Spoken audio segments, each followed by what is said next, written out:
और भगवान ने दिया भी सही।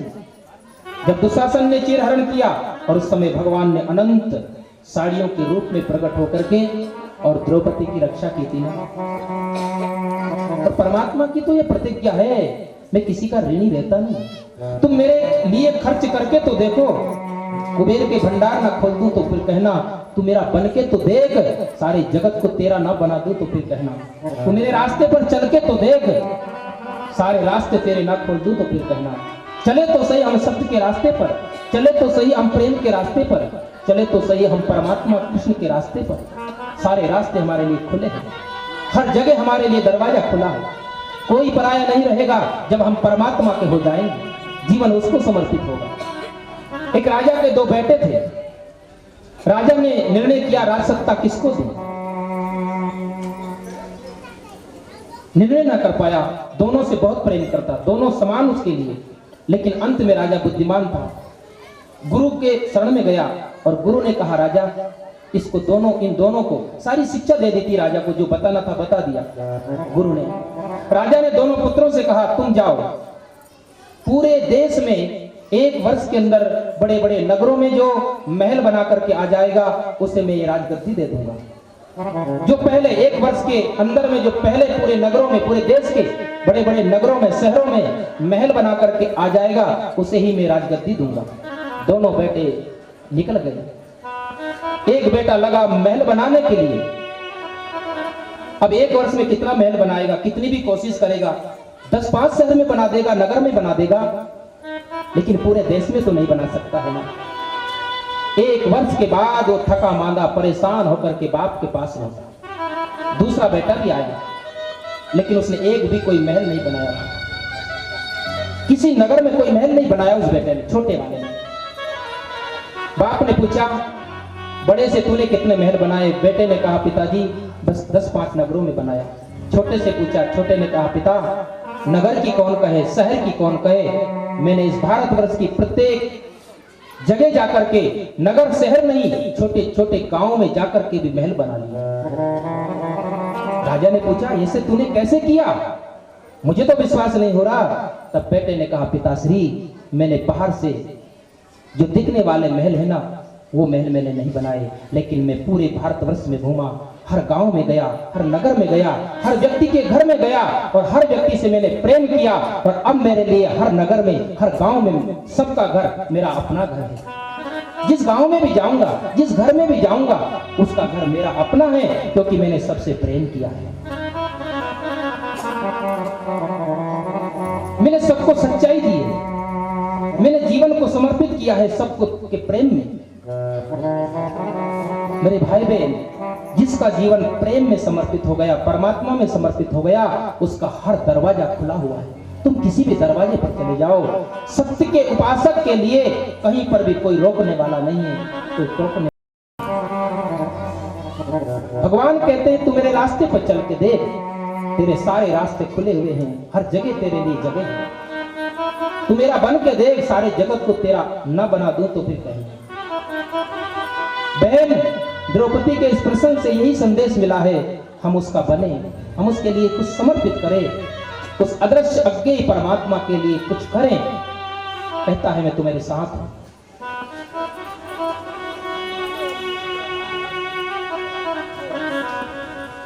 हमने 2004 में नर्मदा की परिक्रमा दी थी, सन 2004 में। जैसे भारत में गंगा की महिमा है इधर उत्तर में, वैसे ही दक्षिण में नर्मदा की बहुत महिमा है, बड़ी महिमा है। और हमारा शुरू से यह स्वभाव रहा कि हम चाहे भूखे मर जाए, लेकिन किसी से मांगना नहीं पड़े। नर्मदा परिक्रमा ओंकारेश्वर से हमने शुरू की और वहीं से निश्चय कर लिया कि हम मांगेंगे नहीं। पास में कुछ नहीं, एक जंगल पड़ता है राजघाट से नीचे, इंदौर के पास में पड़ता है, सूर्यपाणेश्वर की झाड़ी इसको कहते हैं। वहाँ आदिवासी लोग रहते हैं। अब उस समय तो लूट लेते थे, आजकल लूटते हैं या नहीं, लेकिन हम उस जंगल में पहुंचे तो हमारे पास जो भी था सब उन्होंने ले लिया, और वह देना पड़ता है, गरीब आदमी। और इसीलिए हम गए थे, नहीं तो रास्ता दूसरा भी था। हम वही देखने के लिए गए थे कि कैसे लोग रहते हैं इस जंगल में। देखना चाहिए जीवन को, देखना चाहिए हम जहां रह रहे हैं, पर कहीं बाहर निकल के ऐसे लोगों को भी देखना चाहिए जो इस प्रकार से बेचारे दीन गरीब बनकर रह रहे हैं जंगलों में। तो हम उन्हीं को देखने के लिए ही गए थे। हम बैठे हुए थे, दो थे, हम एक महात्मा और थे। तो एक व्यक्ति आया, तीर कमान उसके पास था, उसने सारा सामान हम देने के लिए उसने सारा ले लिया। हमारे पास केवल एक कमंडल बचा था। लेकिन सच मानिए 7 दिनों तक उस जंगल की यात्रा की और भूखे एक दिन भी नहीं रहे। उस जंगल में, आदिवासियों की जंगल में जगह जगह एक एक झोपड़े बने रहते हैं। हम पहुंचे, रात्रि का समय था, चांदनी रात थी, सुबह से कुछ खाया नहीं। एक झोपड़ी मिली, एक छोटा सा गांव, 4-5 झोपड़ियां थी। वहां हमने जाकर के पूछा कि यहाँ पर रुकने की कोई व्यवस्था है? महाराज यहाँ आदिवासियों का गांव, गरीब आदमी, यहाँ कोई व्यवस्था नहीं, सीधा सामान सदाव्रत आदि मिलते हैं उधर। तो उन्होंने कहा यहाँ कोई व्यवस्था नहीं, रुकने की जगह है लेकिन उसमें रात में रुकने का 2 रुपए एक बूढ़ी मैया रहती है, वो लेती है, खाने की कोई व्यवस्था नहीं है। तो हमने सोचा चलो भगवान की यही इच्छा होगी, आज भूखा ही रहने की, नर्मदा मैया जैसा रखेगी। हम वो बूढ़ी मैया से बोले मैया कुछ खाने को मिलेगा? उसने कहा महाराज कुछ नहीं है मेरे पास, तो हाँ थोड़ी छोटी सी दुकान है यहाँ हमारे 4-5 झोपड़ों के बीच में, अगर उसमें कुछ आपको खाने को मिल जाए, नमकीन वगैरह, तो ले आओ। हम वहाँ गए तो वो जंगल में क्या मिलेगा, उसमें कुछ भी नहीं मिला। रात्रि के 10 बजे हम दोनों सो गए। आप सच मानिए 10 मिनट हुए थे हम दोनों को सोए हुए। उसी समय वही बूढ़ी मैया जो 2 रुपया ले रही थी, वही थाली में 1 किलो आटा, 5-7 टमाटर और एक भगोनी में, तपेली में जो है तेल डाल करके लाई और हमें आकर के जगाया, महाराज भोजन बनाओ, आप भूखे हैं ना सुबह से। फिर हमने बाटी बनाई और वो 5-6 टमाटर थे, मिर्ची थी, और तेल को गर्म करके वैसे ही छोड़ दिया, पानी छोड़ दिया, और इतना स्वाद मिला उस बाटी में। दूसरे दिन भी खाई, दोपहर का भोजन भी हो गया, इतनी बाटी बनी उसमें। अब हमारे लिए बाहर की दृष्टि से तो वही बूढ़ी मैया थी। ये छोटी सी घटना भी जीवन के लिए अगर आप देखोगे संवेदनशील होकर के, तो हमें पता चलेगा कि वो परमात्मा हमारे हर जगह साथ है कि नहीं, हर घड़ी साथ है, वो हमसे दूर नहीं है।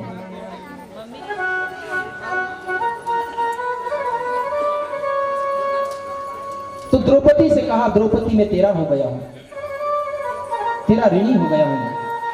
भगवान की वहां पर महिमा का गान किया सुखदेव ने। वहां पर दुर्योधन को अपमान हुआ था और वहीं से फिर महाभारत के युद्ध का बीज हुआ, क्योंकि 5 पांडवों ने, द्रौपदी ने उस यज्ञ में ही दुर्योधन का अपमान किया था। जहाँ जल था वहां थल दिखाई देता था, और जहाँ थल था वहां जल दिखाई देता था, मैदाना की नगरी में। तो थल समझ करके दुर्योधन जल में गिर पड़ा। 5 पांडव, द्रौपदी हंसने लगी और हंसते हुए कह दिया अंधे का पुत्र अंधा ही तो होता है ना, बाप अंधा है तो बेटा भी अंधा ही होगा, दिखाई नहीं दे रहा, इसको पानी में गिर गया। और जब इतना बड़ा अपमान देखा दुर्योधन का अपने मामा शकुनी ने, अपने भांजे का अपमान वो शकुनी सहन न कर पाया, और उस सभा में 5 पांडव भी थे, द्रौपदी थी और कृष्ण भी थे उस जगह, और उन सब के सामने उस सभा में शकुनी ने कसम खाई, अपने ही हाथ से अपने शरीर से खून निकाला और हाथ में खून लेकर शकुनी ने कसम खाई थी, मेरे भांजे मैं आज तेरे सामने सौगंध खाता हूं, जिन 5 पांडवों ने, द्रौपदी ने तेरा अपमान किया इस सभा में, अगर 5 पांडवों के सहित द्रौपदी को भी दर दर की ठोकर ना खिलवा दूं तो मैं तेरा मामा नहीं हूं। देखना दुर्योधन, तेरे इस अपमान का बदला मैं लेकर के रहूंगा। और लिया शकुनी ने। शकुनी की सहायता से तो सारा हुआ था ये सब कुछ, उसने ही तो छल पूर्वक जुए में सब कुछ जीता था युधिष्ठिर का। कभी कभी छोटी छोटी घटनाएं भी जीवन के लिए बहुत बड़ी हो जाती है। किसी को हंसना मत, किसी को की मदद ना कर सको तो कोई बात नहीं, लेकिन धक्का मत मारना। किसी पे क्यों हंसे हम, किसी का अपमान क्यों करें हम? क्या पता कल हमारा भी अपमान होगा। अगर तुम किसी का सम्मान ना कर सको तो कोई बात नहीं, अपमान क्यों करें? तो ये कथाएं सब संदेश हमारे लिए ही देती है। तो भगवान श्री कृष्ण ने उस यज्ञ को पूर्ण किया और उसमें झूठी पत्तलें श्री कृष्ण ने उठाई थी और सबकी चरण धोए थे। जो भी ऋषि मुनि आते थे उनके चरण धोते थे श्री कृष्ण। ये भगवान श्री कृष्ण की विनम्रता है। जस दुतिया को चंद्रमा शीस नवे सब कोई, सबसे लघुता भली लघुता से सब होए। जस दुतिया को चंद्रमा शीस नवे सब कोई। अगर जीवन में बड़ा बनना चाहते हो तो पहले छोटा बनना पड़ेगा। दोज के चंद्रमा का बड़ा महत्व है, सभी प्रणाम करते हैं ना, द्वितीया के चंद्रमा को। इतना महत्व चांद पूर्णिमा के चांद का नहीं है जितना दोज की चांद का है, शुभ माना जाता है। और इसलिए भगवान शंकर ने अपने माथे पर धारण किया है दोज का चांद। दोज को चांद भिड़ो सिर के ऊपर है श्री भोले बाबा के, इसलिए झुकना सीखो। श्री कृष्ण का यह संदेश। यज्ञ को पूर्ण करके भगवान वापस आए। बलराम जी ने कहा भैया बहुत दिन हो गए ब्रज में नहीं गए हम, गोपियां बहुत दुखी है हमारे वियोग में, अगर तेरी आज्ञा हो कन्हैया तो मैं एक बार ब्रज हुआ हूं। भगवान ने कहा हाँ बड़े भैया तुम हो। इधर क्या किया था, श्री कृष्ण ने सालों का भी वध किया, दंतवक्र का भी वध किया था। और इसके बाद बलराम जी कृष्ण से आज्ञा लेकर के ब्रज भूमि में आए और सभी गोपियों ने ग्वालों ने जब सुना बड़े भैया आए सब दौड़ पड़े। बलराम जी के चरणों में सबने नमस्कार किया, प्रणाम किया, उनका पूजन किया। प्रेम से दो बात हुई और इसके बाद गोपियां श्री कृष्ण के बारे में चर्चा करने लगी। गोपियों ने कहा प्यारे बड़े भैया हमारे श्री कृष्ण हमसे कहकर के गए थे कि परसों आऊंगा, लेकिन वर्षों हो गए। इतना उनका हृदय कठोर कैसे हो गया।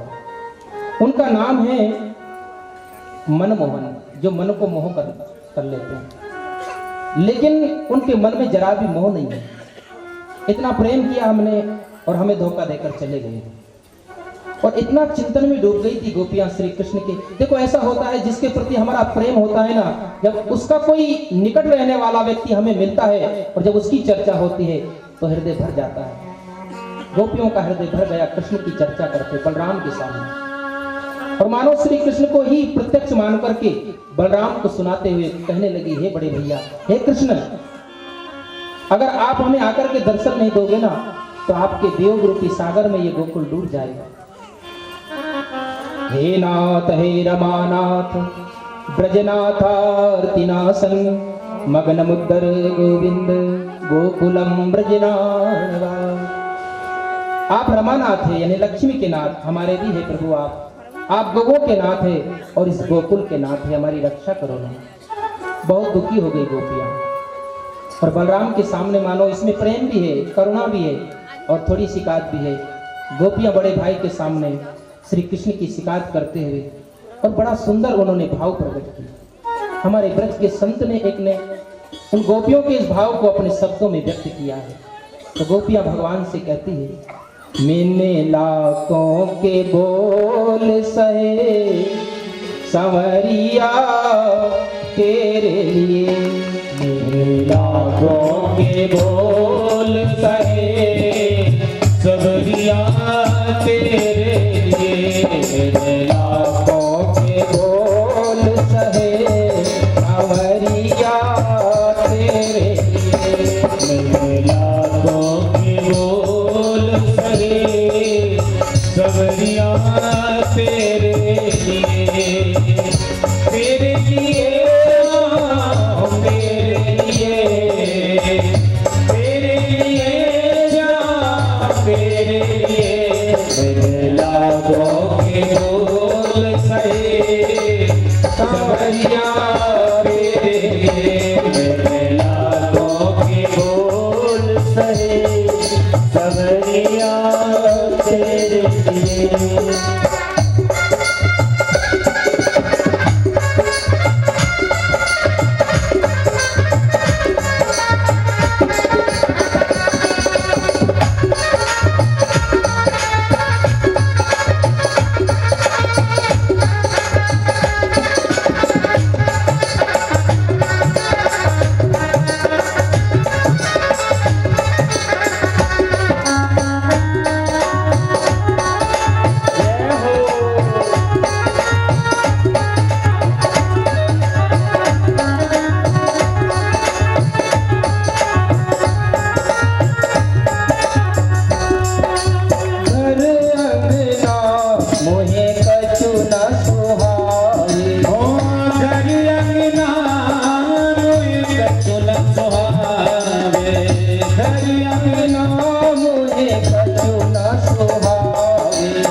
न जाना, हाँ प्रीत लगा कर कहीं न जाना, तुम जाते हो तो जल्दी आना, ओ जाते हो तो जल्दी आना, मेरी प्रीति बढ़ती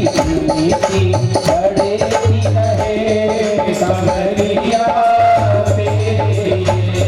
मेरी प्रीति बढ़ती रहे समरिया तेरे लिए, मैं लाखों में बोल सहे समरिया तेरे लिए।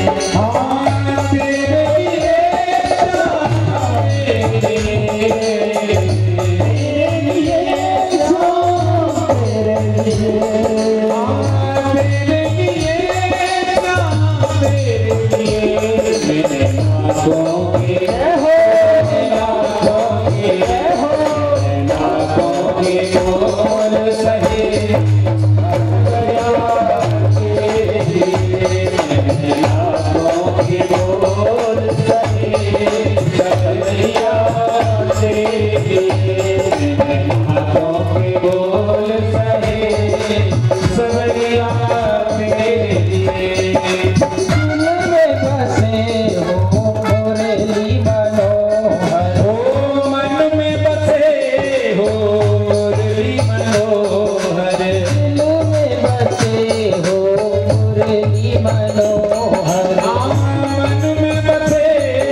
गोपियों ने भगवान के चरणों में अपने जीवन को समर्पित किया। 6 महीने तक बलराम जी गोपियों के पास में रहे ब्रजभूमि में, और इसके बाद वापस आ गए द्वारिका। इसके बाद बलराम जी ने कहा, कन्हैया मेरा मन तीर्थ यात्रा करने के लिए हो रहा है, अगर तू कहे तो मैं तीर्थ यात्रा कराऊं। भगवान ने कहा, बड़े भैया आप चले जाओ, क्योंकि कन्हैया को पता है अगर बड़े भैया यहाँ रह गए तो बड़ा अनर्थ हो जाएगा, क्योंकि महाभारत के युद्ध की तैयारी चल रही है और बड़े भैया का शिष्य है दुर्योधन। अगर कहीं दुर्योधन ने बड़े भैया को मांग लिया अपनी तरफ से युद्ध करने के लिए तो हम भाई भाई आमने सामने हो जाएंगे। तो भगवान ने कहा, बड़े भैया तुम तीर्थ यात्रा के लिए जाओ। बलराम जी तीर्थ भ्रमण के लिए निकल गए। भगवान सुखदेव के चरणों में प्रणाम करके सुखदेव कहते हैं, भगवान सुखदेव के चरणों में प्रणाम करके परीक्षित कहते हैं, गुरुदेव आपने इन दुष्टों की कथाएं सुनाई, राक्षसों की कथाएं सुनाई, लेकिन कोई अच्छी सी कथा सुनाई जिसमें भगवान की प्रेम भक्ति भरी हो। तो सुदामा का चरित्र याद आया, प्यारे कन्हैया का परम भक्त सुदामा। भगवान सुखदेव ने 2 अध्याय में श्री दामा नाम है इसका वैसे भागवत में, तो सुदाम देव का चरित्र वर्णन किया। श्री सुकोवाच कृष्णस्यासि सखा कश्चित् ब्राह्मणो ब्रह्मवित्तमः विरक्त इंद्रियार्थेषु प्रशांतात्मा जितेन्द्रियः। एक परम सखा सुदामा श्री कृष्ण का मित्र, बचपन से ही मित्र थे, गुरुकुल से। सुदामा गरीब है, लौकिक संपत्ति उसके पास नहीं थी, लेकिन परम धन उसके पास था, यानी भगवान की भक्ति का धन। अगर ब्राह्मण के पास 4 धन है तो ब्राह्मण दुनिया में सम्राट है, और ब्राह्मण ही नहीं, चाहे जो व्यक्ति क्यों ना हो, लेकिन विशेष करके यहां ब्राह्मण की बात बताइए कि ब्राह्मण के पास 4 परम धन होना चाहिए। इस दुनिया में ब्राह्मण जैसा श्रीमंत नहीं, अगर 4 धन उसके पास है तो कौन कौन सा धन? पहला धन है वेद विद्या का धन। ब्राह्मण को हमेशा विद्यार्थी बनकर ही रहना चाहिए, वेदों का अध्ययन कभी छोड़ना नहीं चाहिए। स्वाध्याय ये बहुत श्रेष्ठ धन है ब्राह्मण का। पहला धन है वेद विद्या का धन। दूसरा धन है संतोष का, अपने कर्म के अनुसार जो मिल जाए भगवान का प्रसाद समझ करके उससे जीवन यापन करे, उसका सदुपयोग करता रहे, ये दूसरा धन है संतोष।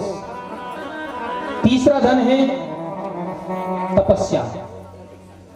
अपने जीवन में परम शांति की अनुभूति के लिए, उस परमात्मा की अनुभूति के लिए अपने जीवन में भी तपस्या साधना होना चाहिए। जिस ब्राह्मण के जीवन में साधना नहीं है, तपस्या नहीं है, वो अपनी वाणी के द्वारा लोगों को मनोरंजन तो कराएगा लेकिन मनोमंथन नहीं कराएगा। मनोरंजन तो सभी करा देते हैं, मनोरंजन के तो बहुत साधन है, मनोरंजन तो करा देगा 2-3 घंटा कुछ भी बोल करके व्यास गद्दी पर, लेकिन अगर निजी जीवन में साधना नहीं है, तपस्या नहीं है, भगवत भजन नहीं है, संध्या वंदन नहीं है, तो ब्राह्मण एक दिन गिरेगा। तपस्या का धन भी होना चाहिए ब्राह्मण के, तभी मनोमंथन कराएगा।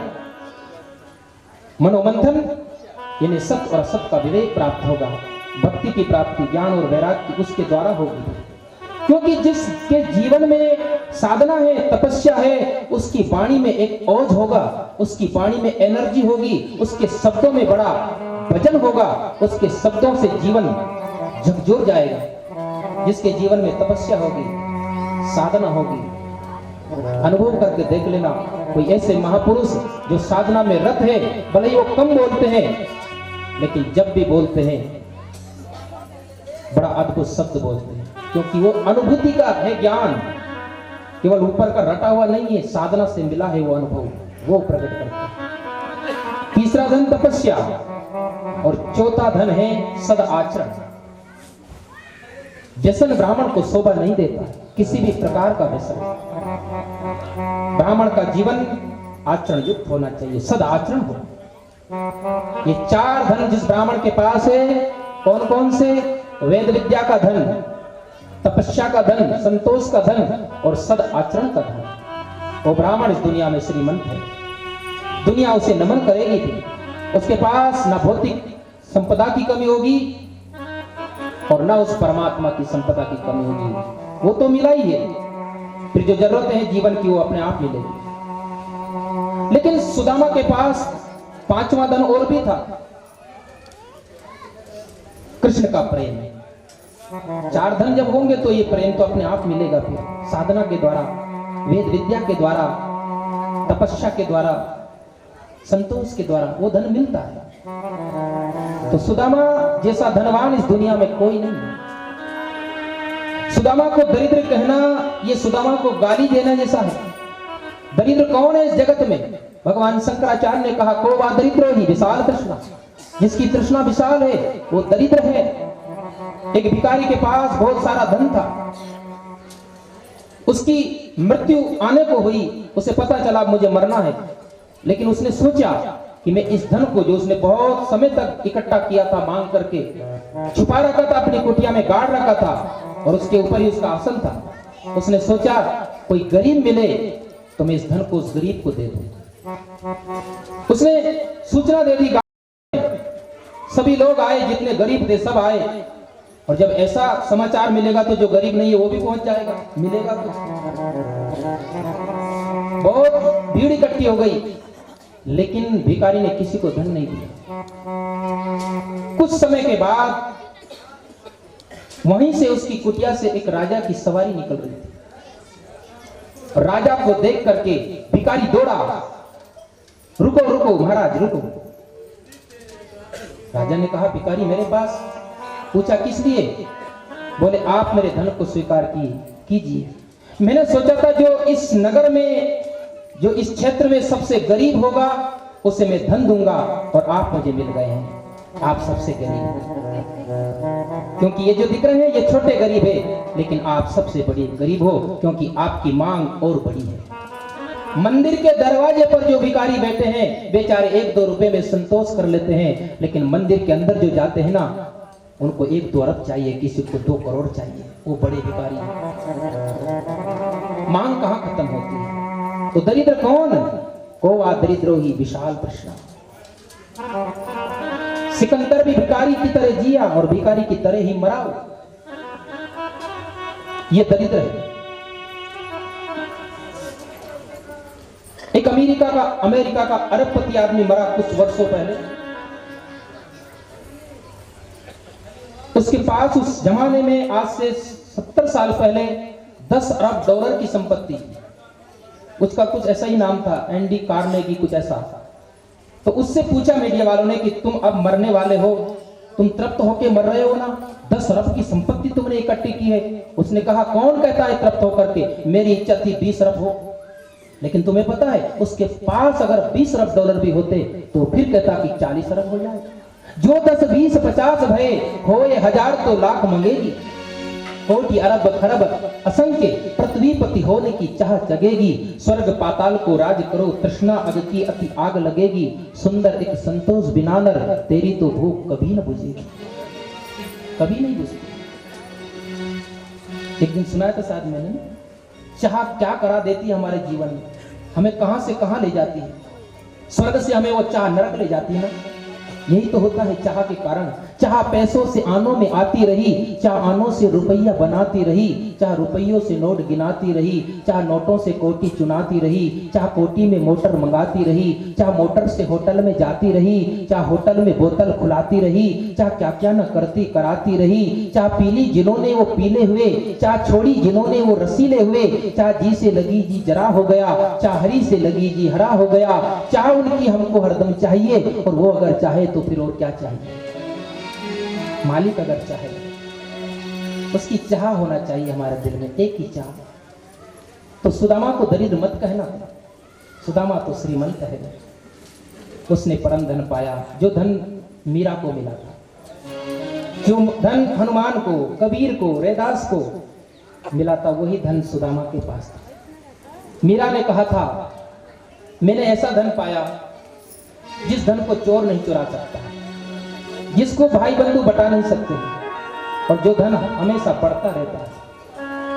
भाइयों जी मैंने राम रतन धन पायो पायो जी मैंने राम रतन धन पायो पायो जी मैंने राम रतन धन पायो पायो जी मैंने राम रतन धन पायो पायो जी मैंने राम रतन धन पायो वस्तु अमोलक की हर सतगुरु वस्तु अमोलक की मेरे सतगुरु वस्तु अमोलक की हर सतगुरु वस्तु अमोलक की मेरे सतगुरु कृपा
भक्तवत्सल भगवान की जय।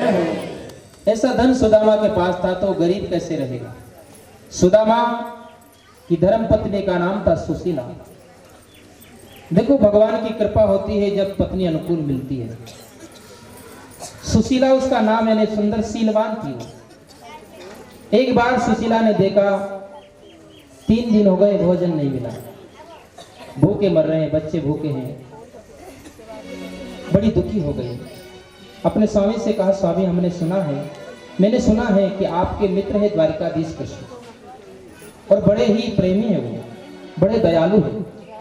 आप एक बार वहां चले जाते तो अच्छा होता। सुदामा जान गए कि मुझे मांगने के लिए भेज रही है। सुदामा ने कहा, अरे सुशीला, तेरे कारण ही तो मेरा अयाचक व्रत चल रहा है, मैं किसी से मांगता नहीं, और वो भी तू मुझे भेज रही है मेरे मित्र के पास। अरे मित्र के पास कभी भी मैं मांगने के लिए जा सकता हूँ क्या? जहाँ मांग होगी वहाँ प्रेम कैसे हो सकता है सुशीला? क्योंकि प्रेम देता है, लेता कभी नहीं। मांग प्रेम में होती नहीं है। अरे शिक्षक हो सिगरे जी को तीता को कहा, अब देच है शिक्षा। मेरे ही हरि के पद पंकज 12,000 तू ले देख परीक्षा। औरन को धन चाहिए वावरी, ब्राह्मण को धन तो केवल शिक्षा। ब्राह्मण का धन है शिक्षा देना, भिक्षा नहीं, शिक्षा। तू मुझे क्या शिक्षा दे रही, मांगने के लिए भेज रही है? सुशीला ने कहा मैं आप मांगने के लिए नहीं भेज रही, मैं आपसे प्रार्थना कर रही हूँ कि आप एक बार दर्शन करने जा सकते हो ना। देखो, धर्म पत्नी को अपने पति को कभी आज्ञा नहीं देना चाहिए, प्रार्थना करना चाहिए, आदेश नहीं दे। शब्दों में बड़ा प्रभाव है, शब्दों का बहुत बड़ा महत्व है ना। अंधे को आप अंधा कहोगे, बात तो सत्य कही तुमने, लेकिन उसको कहो सूरदास। अंधा कहने में जो कड़वाहट है वो सूरदास में नहीं है, सूरदास में मधुरता है। आप कुछ भी कहो लेकिन उसमें प्रेम होना चाहिए। आदेश अपने से बड़े को ना दे, जिसको हम बड़ा मानते हैं उनसे प्रार्थना कर सकते हैं। तो यहाँ पर ये कहा गया है कि धर्म पत्नी को पति को आदेश नहीं देना चाहिए, प्रार्थना करना चाहिए ना।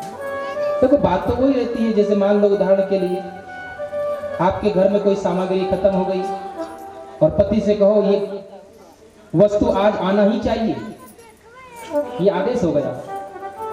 और दूसरी बात ये भी तो कह सकती है कि ये वस्तु हमारे घर में अब खत्म हो गई है, आ जाती तो अच्छा होता। इसमें एक माधुरी है, इसमें प्रेम है, इसमें आदेश नहीं, इसमें प्रार्थना हो गई। देखो देवियों, माता, ये कथाएं जो है ना जीवन जीने के लिए है। बहुत अनुराग बढ़ेगा आपके अंदर। ऐसी भावना जब आएगी ना पति के प्रति भी, एक प्रार्थना जैसी भावना, शब्दों में माधुर्य आएगा ना, तो पति कितना भी कठोर होगा तब भी उसका हृदय पिघलने लगेगा। सच मानिए। और पति का भी धर्म है कि वो भी बात बात को लेकर गुस्सा ना करे। भोजन करने बैठा है और कहीं सब्जी में नमक मिर्च ज्यादा हो गया, कम हो गया, और उठाकर थाली फेंक दी और क्रोध में आकर के निकल गया घर से बाहर। अब वो क्या करेगी? दिन भर वही बस बेचारी सज्जन होगी तो घुमाएगी खोपड़ी को, टेंशन में रहेगी। मैंने तो अच्छा बनाया था भोजन, क्या पता क्या कमी रह गई। ऐसा हुआ, एक घटना घटी दिल्ली में, पिछले साल की बात है। एक पति को गुस्सा आया, कुछ भोजन में कमी रह गई, फेंक दी थाली। विवाह हुए कुछ दिन हुए थे, लेकिन उसको टेंशन हो गया कि अब देखो मैं अभी आई और मेरे ऊपर इतना गुस्सा, और घर में कोई और था नहीं। उसने सोचा सारी जिंदगी कैसे बिताऊंगी इनके साथ। उसने सोचा चलो खत्म कर दो जीवन, और पंखे से लटक गया। तुम्हारा गुस्सा कभी कभी बहुत अनर्थकारी हो सकता है। क्या हुआ? अगर कभी नमक मिर्च कम हो गया तो उसमें क्या हो गया? ज्यादा भी हो गया तो क्या हो? वो स्वयं खाएगी, और जब स्वयं खाएगी तब उसे पता चलेगा। और जब आपके प्रेम को जब वो जानेगी, वो सोचेगी कि इतना नमक इतना मिर्च इसमें है, इतनी खराब सब्जी बनी, फिर भी धन्य है मेरा पति कि मुझसे एक शब्द नहीं बोला। अपने आप तुम्हारे प्रति प्रेम से भर जाएगी। थोड़ा जीवन को जीना सीखो, समझना सीखो। बात बात को लेकर इतना क्रोध काहे का? इतनी बेमनस्ता छोटी छोटी बातों को लेकर के घर परिवार पति पत्नी में नरक क्यों बनाते हो जीवन को? आजकल पति बनने के लिए पत्नी बनने के लिए तैयार है, लेकिन इसकी ट्रेनिंग भी पहले चाहिए ना। बुद्धू से बुद्धू आदमी भी पति बनने के लिए तैयार हो जाता है, और पति का क्या धर्म है उसे पता ही नहीं है, पति कैसे होता है। इंजीनियर कोई है, कोई डॉक्टर है, तो पहले तो भाई पढ़ाई करेगा ना, तभी तो बनेगा डॉक्टर। तो पति बनने के लिए पहले पढ़ाई करो, और पढ़ाई का मतलब ये है कि सत्संग करो। पहले देखो जीवन को, क्या धर्म है पति का और क्या धर्म है पत्नी का, कैसे जीना है पति पत्नी को, उसकी भी पढ़ाई करना बहुत जरूरी है। तभी तुम्हारे दाम्पत्य जीवन में प्रेम आएगा। सुदामा जैसा घर में कुछ ना होगा भले, फिर भी तुम्हारी जिंदगी आनंद में बीतेगी। सुदामा के पास कुछ न था, एक वक्त का भोजन नहीं था, लेकिन आनंद में जीते थे दोनों पति पत्नी बच्चे। तो सुशीला ने कहा आप एक बार चले जाते तो अच्छा होता। प्रार्थना की है सुशीला ने, आदेश नहीं दिया। तो सुदामा ने कहा तूने ये बात बिल्कुल ठीक कही है, मांगने के लिए तो नहीं जा सकता, लेकिन दर्शन के लिए जा सकता हूँ। अयम ही परमो लाभो उत्तम श्लोक दर्शनम, मेरे परमात्मा का मुझे दर्शन होगा उत्तम श्लोक का, ये मेरे लिए सबसे बड़ा लाभ होगा। लेकिन सुशीला, ऐसा नियम है गुरु के पास, भगवान के मंदिर में, मित्र के पास, स्वामी के पास अगर जाएं तो खाली हाथ न जाएं, कुछ न कुछ पत्र पुष्प जरूर ले जाना चाहिए। तो सुशीला ने कहा आप रुको मैं अभी आती हूँ। 4 घरों में गई, 4 मुट्ठी चूड़ा लेकर के आई, अपनी फटी हुई साड़ी का पल्लू एक तरफ से फाड़ा और उस साड़ी के पल्लू में 4 मुट्ठी चूड़ा बांध करके अपने स्वामी को दे दिया। मानो अपनी गरीबी का इतिहास लिख करके सुशीला ने अपने स्वामी सुदामा को दिया, और सुदामा उस तंदुल की, उस चूड़े की पोटली को बगल में दबा करके श्री कृष्ण के चरणों में मन लगाकर चल देते हैं पोरबंदर से द्वारिका की ओर। हृदय में परमात्मा का नाम है, उसका स्वरूप है। शरीर के ऊपर कोई वस्त्र नहीं, एकमात्र फटी हुई धोती पहना है सुदामा। शरीर बिल्कुल दुबला पतला है, चरणों में कोई पादुका नहीं है, माथे पे कोई वस्त्र नहीं, कोई पगड़ी नहीं, लेकिन आनंद में जा रहा है सुदामा। सुदामा का दिल हो रहा है मेरा कन्हैया मुझे जरूर अपनाएगा। मन में सोचते जा रहे हैं, शरीर दुबला पतला है, बहुत दिन से भोजन भी नहीं किया है, क्या पता कहीं बीच में ही प्राण न निकल जाए और द्वारिका ना पहुंच पाऊं। लेकिन अपने से ही कहता है प्यारे कन्हैया, अगर तेरी द्वारिका तक नहीं पहुंचा, तेरे चरणों तक नहीं पहुंचा, तो इसमें मेरी हंसी नहीं तेरी हंसी है। दीन दयाल सुने जब ते तब से मन में कछु ऐसी बसी है, तेरो काहि के जाऊं कहां अब, तेरे ही नाम की फेंट कसी है। तेरो ही आसरो एक मलूक, नहीं प्रभु सो को दूजो जसी है। ए हो मुरारी पुकारी कहूं, या मैं मेरी हंसी नहीं तेरी हंसी है। हे कृष्ण मेरी हंसी नहीं तेरी होगी। घनश्याम तुम्हारे मिलने को जीवन की बाजी लगा चुके, तुम मानो या न हमें मानो, हम तुमको अपना बना चुके। यदि दुर्गति प्रभु मेरी होगी तो अब कीरत भी तेरी होगी।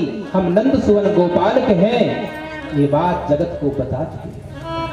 हे घनश्याम अब तुझसे कैसे मिलना हो, कैसे मिलेगा, कहाँ जाए तुझे।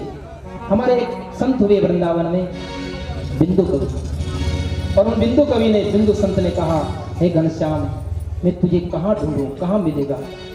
मैं नहीं ढूंढ सकता, मैं तुझे नहीं पकड़ सकता, नहीं पा सकता, लेकिन तू तो मुझे पकड़ सकता है। बड़ी सुंदर प्रार्थना है, हम भी सुदामा के साथ करें। श्याम तुम्हें ढूंढने जाए कहाँ कहाँ, श्याम तुम्हें ढूंढने जाए कहाँ कहाँ, अपने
भगवान की जय। कहते हैं सुदामा वृक्ष के नीचे सो गए थे, नींद आ गई थी, थक गए थे। भगवान सोते हुए सुदामा को गोद में उठाते हैं और द्वारिका पहुंचा देते हैं, क्योंकि खुदा खुद ही करता है अपने बंदों की निगरानी। वो करता है, अपने प्यारे को पहुंचाया द्वारिका। नींद खुली तो नगर देखा, पूछा लोगों से, भैया ये कौन सी नगरी है? द्वारिका वासियों ने कहा, महाराज ये द्वारिका नगरी। समझ गए सुदामा, मेरे प्रभु की कृपा हुई। भैया मेरे मित्र है द्वारिकाधीश श्री कृष्ण, उनका महल कौन सा है? लोगों ने कहा, महाराज जो ऊंचा ऊंचा महल दिखाई दे रहा है यही श्री कृष्ण का महल है। गए सुदामा। एक कथा ऐसी आती है कि सुदामा को द्वारपालों ने रोका, लेकिन भागवत में वर्णन आया सुदामा सीधे भगवान के अंतःपुर में चले गए। लेकिन कुछ संतों ने सुदामा के चरित्र को बड़ा सुंदर ढंग से सजाया। नरोत्तम नाम के एक संत है, बोलिए द्वारिकाधीश भगवान की जय हो। श्री कृष्ण रुक्मिणी ने भोजन कराया और झूले पर बैठे। रुक्मिणी ने पान का बीड़ा दिया। श्री कृष्ण रुक्मिणी के दिए हुए पान के बीड़े को चबा रहे थे। रुक्मिणी मां झूला झूला रही थी। सुदामा श्री कृष्ण के दरवाजे पर खड़ा है। दोनों द्वारपालों ने सुदामा को देखा, पूछा, महाराज कहां जा रहे हो, कौन हो?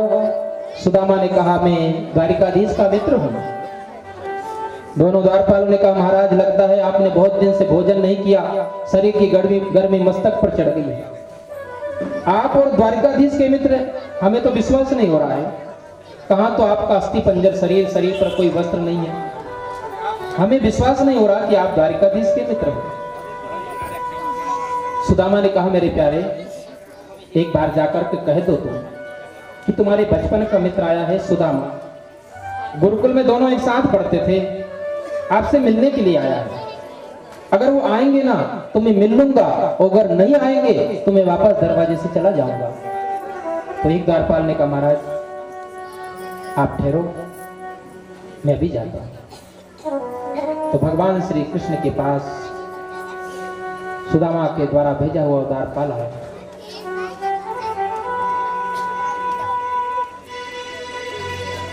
चलो भजन को सुनिए। सुदामा भगवान श्री कृष्ण के लिए प्रार्थना कर रहा है दोनों द्वारपालों से। अरे द्वारपालो कन्हैया से कह दो कि मिलने सुदामा गरीब आ गया है। भटकते भटकते न जाने कहाँ से, भटकते भटकते न जाने कहाँ से, तुम्हारे महल के करीब आ गया है। तुम्हारे महल के करीब आ गया है। ओ आगे द्वारपालो कन्हैया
नसीबा गया है मिलने सका नसीबा गया है मिलने सका नसीबा गया है मिलने सका नसीबा गया है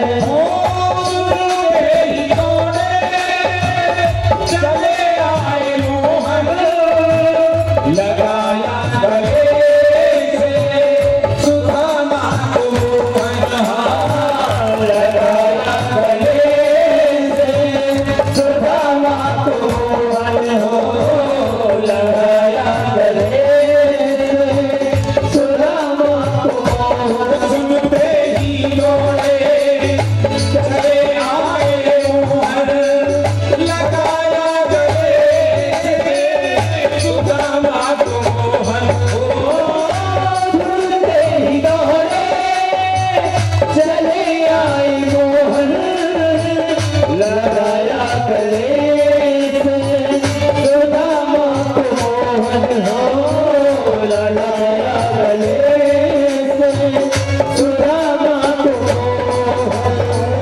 हुआ रुक्मणी को बड़ा ही अचंबा हुआ रुक्मणी को बड़ा ही अचंबा ये मेहमान कैसा अजीबा गया है ये मेहमान कैसा अजीबा गया है बराबर अपने सुदामा बिठाए जड़ आंसुओं से श्याम ने बुलाए हाँ जड़ आंसुओं से श्याम ने बुलाए हाँ जड़ आंसुओं से श्याम ने बुलाए बराबर में अपने सुदामा बैठाए जड़ आंसुओं से श्याम ने बुलाए हो बराबर में अपने सुदामा बैठाए जड़ आंसुओं ने बुलाए हाँ जड़ आंसुओं से श्याम ने बुलाए ओ न घबराओ प्यारे जरा तुम सुदामा न घबराओ प्यारे जरा तुम सुदामा मुसीबत जमाने करीब आ गया है मुसीबत जमाने करीब आ गया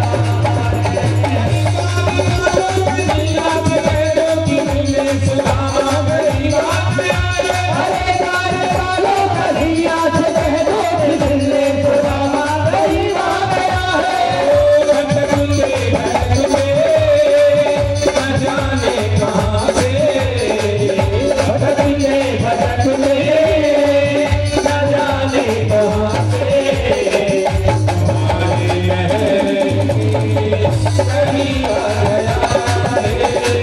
तुम्हारे महल के करीब आ गया है तुम्हारे महल के करीब आ गया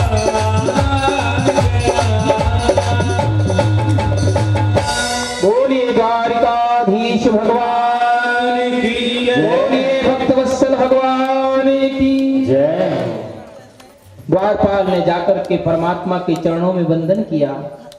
हे प्रभु, एक दुबला पतला ब्राह्मण दरवाजे पर खड़ा है, शरीर के ऊपर एक ही वस्त्र फटी हुई धोती, पैर में कोई पादुका नहीं, सिर पर कोई पगड़ी नहीं, दुबला पतला ब्राह्मण आपके महलों को देख करके चकित हो रहा है। अपना नाम सुदामा बता रहा है और आपके बचपन का मित्र बता रहा है। सुदामा जो ही नाम सुना कृष्ण ने दौड़ पड़े श्री कृष्ण। कहीं मुकुट गिरा था, कहीं पीतांबर गिरा, दोनों हाथों को ऊपर उठा करके दौड़े। मेरा प्यारा मित्र आया, मेरा सुदामा आया। आश्चर्य हुआ था रानियों को भी। बहुत सारे लोग आए मिलने के लिए, लेकिन हमारे स्वामी आज तक किसी से ऐसे मिलने के लिए नहीं दौड़े। ऐसा कौन मित्र आ गया इनका। आई पीछे पीछे दौड़ी हुई रानियां, द्वारिकाधीश ने अपने भुजाओं में भर रखा है अपने प्यारे मित्र को। दरवाजे पर खड़े थे सुदामा, अपने प्रेम के आंसुओं से अपने प्यारे मित्र सुदामा के सिर को भिगो दिया कृष्ण ने, और सुदामा ने भी श्री कृष्ण के सिर को अपने प्रेम अश्रु जल से भिगो दिया। क्या प्रेम था दोनों मित्रों का। एक मित्र के पास लौकिक संपत्ति के नाम पर एक वक्त का भोजन नहीं, और एक मित्र के पास अपार संपदा है। मेरे भाई बहन, इसको कहते हैं मित्र। और मित्रता तो केवल परमात्मा ही करना जानता है। अगर मित्रता ही करना है जगत में, तो सच्चे से मित्रता करो, तुम सत्य से मित्रता करो, तुम परमात्मा से मित्रता करो, कृष्ण से मित्रता करो। ये मित्रता तुम्हें कभी धोखा नहीं देगी। यहाँ के तो जो हम जिसको मित्र कहते हैं ना, वो एक दिन शत्रु बन जाते हैं। इसलिए पश्चिम में एक अंग्रेजी चाणक्य हुआ है, जैसे भारत में हुआ चाणक्य, ऐसा ही पश्चिम में यानी विदेश में एक चाणक्य हुआ, और उसने लिखा है कि अपने मित्र से भी तुम बात मत। कृष्ण की मित्रता, भगवान श्री कृष्ण अपने प्यारे मित्र सुदामा को गले हृदय से लगाए। दोनों द्वारपाल भी बिल्कुल चकित हो गए। हमने जैसा सोचा था वैसा तो है। अरे क्या मित्र का प्रेम है इनके हृदय में। दोनों द्वारपाल सुदामा से क्षमा मांगने लगे, महाराज हमने आपको नहीं पहचाना और अपमान कर दिया, हमारे अपराध को क्षमा करना महाराज आप। सुदामा ने कहा, भैया जिसके पास धन नहीं है उसके अपने वाले भी उसे दुत्कार देते हैं। बनी के चेहरे पर लाखों यार होते हैं, बनी जब बिगड़ती है तो दुश्मन हजार होते हैं। जुड़ जाते हैं लाखों रिश्ते जब पैसा पास होता है, और टूट जाता है गरीबी में जो रिश्ता खास होता है। या कौन किसका मित्र है, कौन किससे प्रेम करता है, सब अपने स्वार्थ से करते हैं। हाथ पकड़ा श्री कृष्ण ने अपने प्यारे का, ले गए हाथ पकड़कर महलों में। चमचमाते हीरे मोती माणिक चमक रहे हैं उन महलों में। ऐसा भवन, ऐसा अद्भुत भवन दिव्य अंतापुर में श्री कृष्ण अपने प्यारे मित्र को ले गए। सुदामा को रानियां जल लेने के लिए गई, लेकिन उसके पहले तो मेरे परमात्मा ने अपने प्रेम के आंसुओं से मित्र सुदामा के चरणों को धो दिया। सुदामा के चरणों को जब द्वारिकाधीश ने देखा था, सैकड़ों कांटे चरणों में टूटे हुए हैं, खून बह रहा था चरणों से। उस दशा को देख करके कृष्ण अपने आप को रोक न पाए। ऐसे बेहाल विभाइन सो पग कंटक जाल गड़े किन जोए। हाय महादुख पायो सखा तुम आए इतेन किते दिन खोए। पानी परात को हाथ छुओ नहीं, नैनन के जल सो पग धोए। देख सुदामा की दीन दशा, करुणा करके करुणा निधि रोए। द्वारिकाधीश ने कहा, रानियों मेरे प्यारे मित्र से बहुत वर्षों के बाद आज मिलन हुआ है, और हृदय में इतना आनंद का सागर उमड़ा कि आंखों के द्वारा वो प्रकट हो गया। इसलिए मैंने चरण आंसुओं से धो दिए। मैं क्या करूं। और भगवान श्री कृष्ण ने जगत को एक संदेश दे दिया, ध्यान से सुनो इस कथा को।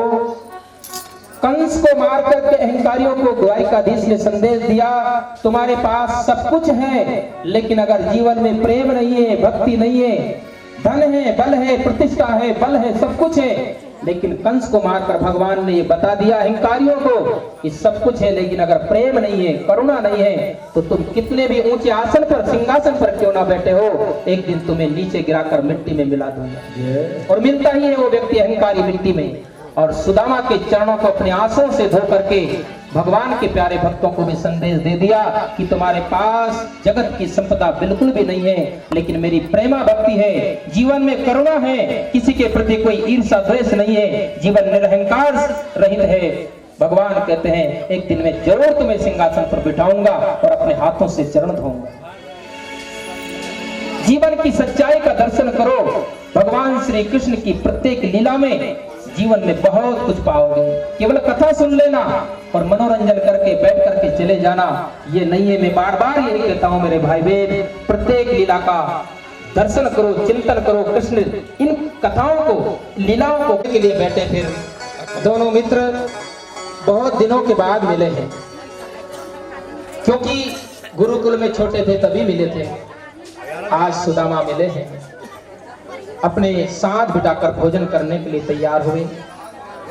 सुदामा को थाली परोसी, कृष्ण के आगे भी थाली रखी, लेकिन द्वारिकाधीश ने कहा मैं आज घर का भोजन नहीं करूंगा, मेरे प्यारे मित्र सुदामा के घर का करूंगा। और सुदामा जब से आए तब से तंदुल की पोटली को बगल में छुपा के रखा है। द्वारिकाधीश को मैं क्या दूं जिसके यहाँ 56 भोग बन रहा है, ये चूड़ा मैं कैसे दे सकता हूँ। लेकिन द्वारिकाधीश श्री कृष्ण वस्तु नहीं भाव देखते हैं, हम क्या दे रहे हैं ये बात महत्व की नहीं, बाद में काम करो, लेकिन किस भाव से हम दे रहे हैं। बोल दे बाद में कर लेंगे, बाद में पूजा कर लेंगे माताएं। अभी 10 मिनट के अंदर आपको कथा का विश्राम करा देते हैं, वैसे 4 भी बनते हैं, बैठ जाएं। और ठाकुर जी यहीं बैठे रहेंगे, सुदामा भी, आप एक एक करके जिनको भी प्रणाम करना हो कर सकते हैं। अभी 10 मिनट के लिए सभी हमारी जो माताएं और देवियां हैं उनको भगवान के चरणों की सेवा का अवसर मिलेगा। अभी कथा का रसा स्वागत करें, बैठ जाए अपने स्थान पर भी। बस 10 मिनट के अंदर सुदामा चरित्र तो प्रदान होता है भागवत के अंतिम की जय हो। भगवान श्री कृष्ण ने तंदुल की पोटली को छीन लिया, सुदामा ने बगल में दबा रखी थी। मित्र ये क्या है? सुदामा संकुचित हो गए, पोटली की गांठ को खोला, चूड़े को हो रही है कुछ बाद में आइए, हल्का सा ई को कर दो इसे, रास्ता छोड़िए। बोलिए भक्तवत्सल भगवान की जय। भगवान श्री कृष्ण ने 2 मुट्ठी चूड़ा आरोप करके अपने से ज्यादा संपत्ति सुदामा को दे दी। तीसरी मुट्ठी आरोप करके सुदामा को वो रुक्मणी के घर भेजने वाले थे दासी बना करके, लेकिन रुक्मणी ने हाथ पकड़ लिया और सब कुछ दे दो लेकिन मुझे तो मत दो, मुझे तो आपके चरणों में रखो ना। भगवान ने कहा रुक्मणी तूने रस में भंग कर दिया, क्यों रस में बिगबाम करे, अब और न खान दियो एक पंका, विप्रय के त्रिलोक देश से करी क्यों तुम अपने मन शंका। अरे बेचारे सुदामा ने तो सोचा था कि आज से विदा मांगूंगा, ये तब 15 दिन के बाद जाने देगा, इतना प्रेम। और कन्हैया ने तो कह दिया जाओ। अब सुदामा ये तो नहीं कह सकता है ना कि मेरा तो मन ही नहीं हो रहा है जाने का, मैंने तो वैसे ही सोचा कि आज से मांगूंगा तो तू 15 दिन के बाद जाने देगा, मेरा तो मन नहीं हो रहा कन्हैया तेरे पास से जाने का। ये तो नहीं कह सकते हैं सुदामा। अब हम ये तो नहीं कह सकते हैं ना भवानी गांव में इतना आनंद आ रहा है कथा में, कृष्णकांत जी पांडे जी के यहाँ, और आप सभी लोग इतने प्यार से कथा सुन रहे हैं। 4 घंटे तक आप एक आसन से बैठे रहते हैं और ऐसे डूब जाते हैं कि आपको अपने शरीर का भी पता नहीं रहता है। हकीकत में श्रोताओं का भाव ही वक्ता के हृदय से प्रकट होता है। आप ही का भाव आपने सुना है इस कथा के माध्यम से। धन्य आपका हृदय और आपका भाव, कितने प्रेम से आप सबने कथा सुनी है। कितना बड़ा पांडाल है, कितने श्रोता है मेरे भाई बहन, इसमें कथा की सार्थकता है। कितने प्रेम से सुनने वाले श्रोता बैठे हैं, बस इसी में कथा की सार्थकता है। आप लोगों का इतना भाव प्रेम देख करके मैं अपने आप को धन्य समझता हूँ। बहुत बहुत धन्यवाद, इतना भाव से आपने कथा सुनी श्री कृष्ण की। लेकिन फिर भी जाना तो पड़ता ही है। अब 7 दिन हो गए हैं तो ये तो नहीं कह सकते कि अब तो बड़ा आनंद आ रहा, कितने प्यार से आप कथा सुन रहे हैं, मैं तो जाऊंगा ही, हम तो जाएंगे ही नहीं। अब दूसरी जगह भी कथा करना है, वो भी रास्ता देख रहे हैं तो जाना तो है ही है। मिलन 7 दिन का हमारा तुम्हारा, रही जिंदगी तो फिर मिलेंगे दोबारा। ये जिंदगी का चक्कर चलता है, लेकिन कृष्ण का कथा सुन करके बस इसी भाव में तुम डूबे रहना। इस भाव को कभी भूलना मत, जो आज जहां बैठकर के भाव मिल रहा, जो आपके दिल में कृष्ण का प्रेम उमड़ रहा, आपके दिल में कृष्ण के प्रति अनुराग उमड़ रहा है, संसार के प्रति जो आपके दिल में जगह बैठ करके वैराग्य उमड़ रहा है, इस भाव को हमेशा अखंड बनाए रखना। बहुत आनंद पाओगे, बहुत शांति पाओगे। जगत में रहते हुए भी आप जगत से दूर हो जाओगे अगर इस भाव को बनाए रखा था। इस भाव को कभी मत भूलना। तो 7 दिनों तक यहाँ अपने भाव बनाए। सुदामा ने कहा मित्र में चलो, कन्हैया ने कहा चले जाओ। विदा कर दिया सुदामा को। प्रत्यक्ष में श्री कृष्ण ने कुछ दिया नहीं और द्वारिकाधीश श्री कृष्ण से सुदामा ने कुछ मांगा नहीं। आप कहो दर्शन के लिए, अब तो ठाकुर जी को जाने दें आराम से। वो तो आपको प्रणाम करना हो तो बाद में कर लेना भागवत जी को, क्योंकि आप कन्हैया को, हाँ फिर यहाँ पे भी आएंगे लोग, दर्शन कर लिया आप सबने, प्रणाम जिसको करना था वहीं कर लिया। अब प्रत्यक्ष कृष्ण की वांग में मूर्ति है भागवत, जिनको भी अब लास्ट में आज अंतिम दिन है, जिनको भी भागवत का पूजन प्रणाम करना हो आप प्रेम से आ सकते हैं, जिसकी श्रद्धा हो। बोलिए भक्तवत्सल भगवान की जय। तो भगवान श्री कृष्ण ने शास्त्रों अपने प्यारे मित्र सुदामा को विदा कर दिया। रास्ते में श्री कृष्ण की करुणा का चिंतन करते हुए सुदामा मन में सोचते जा रहे हैं, कहाँ तो मैं दरिद्र ब्राह्मण और कहाँ द्वारिकाधीश श्री कृष्ण कितना प्रेम दिया मुझे, अपने बड़े भाई से भी ज्यादा मुझे प्रेम दिया है। पाहम दरिद्र पापियान कह कृष्णा श्रीनिकेतना ब्रह्मबंधु इति स्माहम बाहुभ्याम परिरंभितः। मैं अपने आप को धन्य समझता हूँ, मुझे भुजाओं में भर करके बहुत अनुराग किया। हे कृष्ण, तुमने मुझे धन इसलिए नहीं दिया कि धन पाकर के कहीं तेरा प्रेम ना भूल जाऊं, कि तेरी करुणा है। मैं धन नहीं चाहता, मैं तो तेरा प्रेम चाहता हूँ।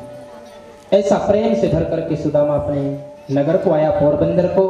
बड़े बड़े महलों को देखा, सुशीला दूर से देख रही थी, अपने सुहाग को आता हुआ देखा, थाली सजा करके अगवानी करने के लिए गई।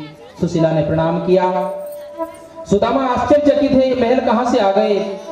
सोचा कोई सेठ ने आकर, नगर सेठ कोई होगा, मैं उधर गया, कुछ दिनों के बाद जल्दी से महल बना लिया होगा। सुशीला ने जाकर प्रणाम किया तो सुदामा ने सोचा लगता है इस सेठ की एक सेठानी होगी जिसने महल बनाया यहाँ मेरी झोपड़ी की जगह। तो सुदामा ने कहा, माता जी दूर से प्रणाम करो, मैं किसी की चरण का स्पर्श होने नहीं देता हूँ, किसी का स्पर्श नहीं होने देता हूँ। तो सुशीला ने कहा, क्या माता जी करते हो, जरा ऊपर नजर उठाकर देखो तो सही, मैं हूँ आपकी दासी। तो सुशीला की आवाज को पहचान लिया सुदामा ने, अरे ये तो सुशीला की आवाज है। सुशीला, ये तू है कि मैं सपना देख रहा हूं, ये सच है या सपना है। सुशीला ने कहा, ये सच है, सपना नहीं। मैंने कहा था ना द्वारिकाधीश बड़े दयालु है, ये सब उन्हीं की कृपा है।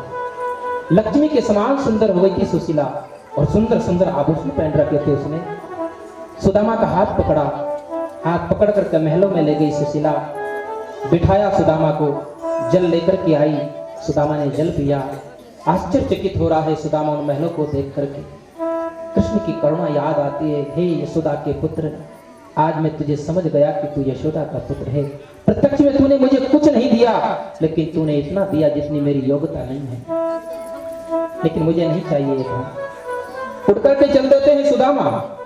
सुशीला ने कहा, स्वामी कहाँ जा रहे हो। अरे अभी तो अब तो हमारे घर में बहुत नए नए वस्त्र है, वस्त्र तो बदल लीजिए। सुदामा ने कहा, सुशीला अब ये वस्त्र तो तभी बदला जाएगा जब ये शरीर से प्राण निकल जाएंगे, क्योंकि ये वस्त्र मेरे मित्र द्वारिकाधीश ने अपने हाथों से मुझे पहनाए हैं। कहाँ जा रहे। बोले वहीं जा रहा हूँ जहाँ बैठ करके हमेशा भगवान का भजन करता हूँ। और सुदामा जरा भी आसक्त नहीं हुई उस संपदा में, जहाँ बैठकर भजन करते थे, बस उसी जगह बैठ करके भजन करते हुए और अंत में भगवत धाम को चले गए।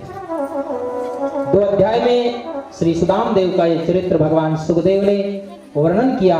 जो कोई मन लगाकर हृदय के भाव से भर करके श्री कृष्ण के प्यारे मित्र सुदामा का इस चरित्र को सुनेगा, उसे भी भगवान श्री कृष्ण के चरणों में सुदामा जैसा ही अनुराग प्राप्त होगा। जीवन में सुदामा बनो, जीवन में। और अगर भगवान ने तुम्हें दिया है तो तुम्हारे अंदर कृष्णत्व आए, कृष्ण जैसी महिमा।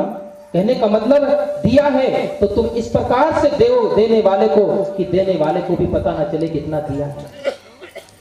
कोई गरीब आए दरवाजे पर, जहां जरूरत है मदद कर दो, लेकिन जिसकी मदद की है उस पर भार मत बन जाना, उसको भी पता ना चले मदद कर। इस प्रकार से बोलिए भक्तवत्सल भगवान की जय।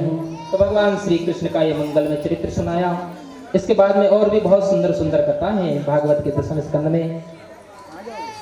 वेदों ने जो स्तुति की है उसका वर्णन है। तीनों देवताओं में कौन बड़े हैं, ब्रह्मा विष्णु महेश तीनों में, उसका भी वर्णन है। अंत में यही निर्णय हुआ भृगु ऋषि के द्वारा कि सबसे श्रेष्ठ पूजनीय भगवान श्री हरि है। इसका मतलब ये मत समझ लेना कि किसी देव को यहाँ नीचा दिखाया गया है, लेकिन सृजन सामान्य है, विसर्जन सामान्य है, लेकिन पालन बहुत कठिन है। और भगवान श्री हरि जगत का पालन करते हैं, इसलिए श्री हरि को यहाँ भागवत के माध्यम से श्रेष्ठ बताया है। सब प्रकार से श्री हरि के चरणों का आश्रय लेना चाहिए।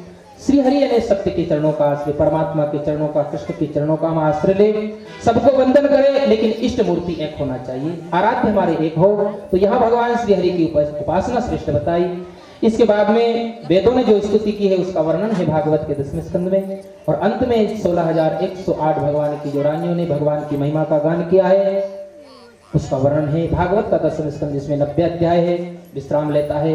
11वें स्कंद का वर्णन किया भगवान सुखदेव ने, जिसको मुक्ति स्कंद कहा है।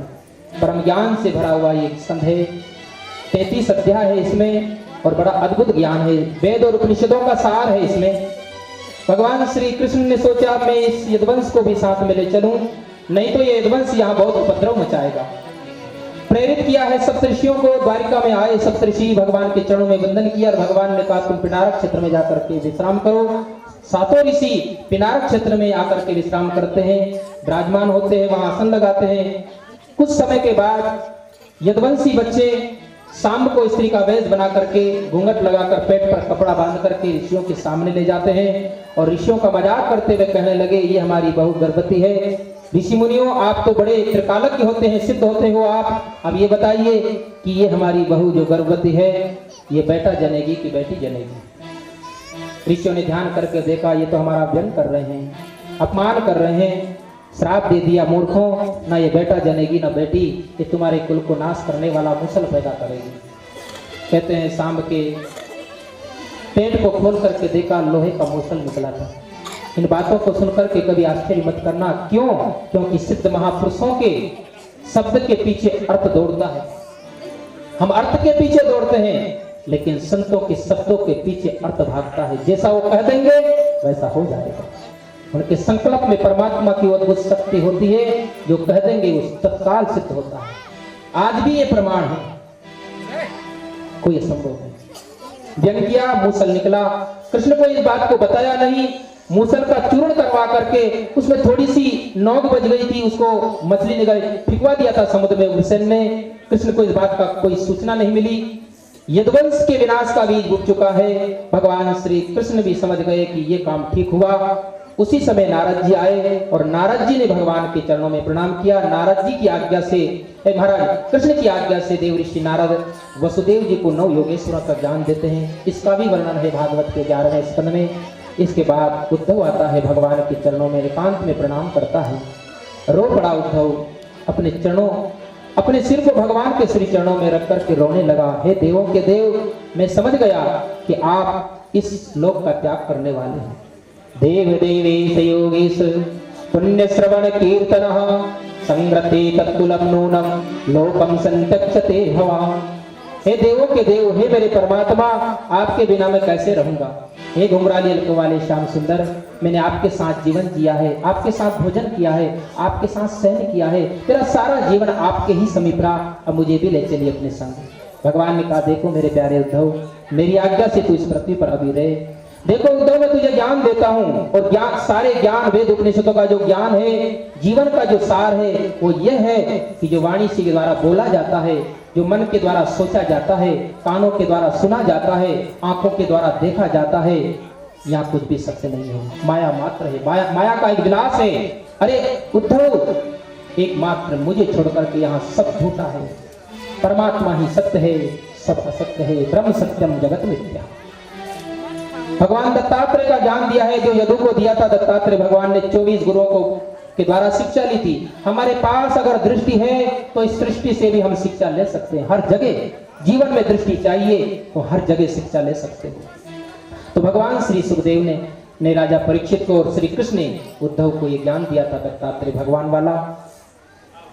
बड़ा सुंदर है, 24 गुरुओं से जो शिक्षा ली है। क्या करे, समय नहीं है, क्या क्या सुनाए आपको। 4:30 बजने वाले हैं, और अब ज़्यादा समय आज नहीं लेना है, क्योंकि इन भैयाओं को भी जाना है। आज दूसरा प्रोग्राम दिल्ली में कल से ही, आज से हो गया, क्योंकि उनकी भी ट्रेन छूट जाएगी फिर, और समय भी हो ही जाएगा, 4:30 बजने वाले हैं। वैसे आज पहले ही शुरू कर दी थी कथा। तो श्री कृष्ण की आज्ञा से उद्धव बद्री का आश्रम में जाता है। भगवान श्री कृष्ण ने चंद्रपादुका दी थी उद्धव को, अपने मस्तक पर धारण करके उद्धव चला जाता है बद्री का आश्रम में। श्री कृष्ण यदुवंशियों को द्वारिका से बाहर ले गए, प्रभास क्षेत्र में ले गए सभी को। कुछ लोग बचे थे, कुछ स्त्रियां वहां बची थी। प्रभास क्षेत्र में जाकर सबने दान पुण्य किया, और भगवान की माया से मोहित होकर सबने वारुणी मदरा का पान किया। का सेवन किया, नशा हुआ और नशा होते ही सबकी बुद्धि भ्रष्ट हो गई और एक दूसरे को गाली देने लगे। गाली दे बजी तलवार, भाई को भाई मारने लगा, एक दूसरे के ऊपर प्रहार करने लगे। कृष्ण और बलराम समझाने गए तो उनके ऊपर भी टूट पड़े, उनसे भी युद्ध करने लगे, भगवान भी युद्ध करने लगे और अंत में जब अस्त्र शस्त्र नष्ट हो गए, जो एरका नाम की घास थी मूसल के चूर्ण से बनी थी, उसको उखाड़ा, हाथ में आते वज्र के समान हो गई और उसी के द्वारा विशाल यदुवंश का विनाश हो गया। सांझ सबे सब नस गयो बड़ो वंश यदुवंश। बलराम जी समुद्र में प्रवेश कर गए। श्री कृष्ण बड़े प्रसन्न हैं, पीपल के वृक्ष के नीचे अपना सारा पीपल के वृक्ष का सहारा लेकर के बैठे हैं, बायां चरण दाहिने चरण पर है। उसी समय जरा नाम का व्याध आता है, कृष्ण के चरणों में चमक रही थी पद्म, उसको मृग समझ करके भगवान को बाण मारा।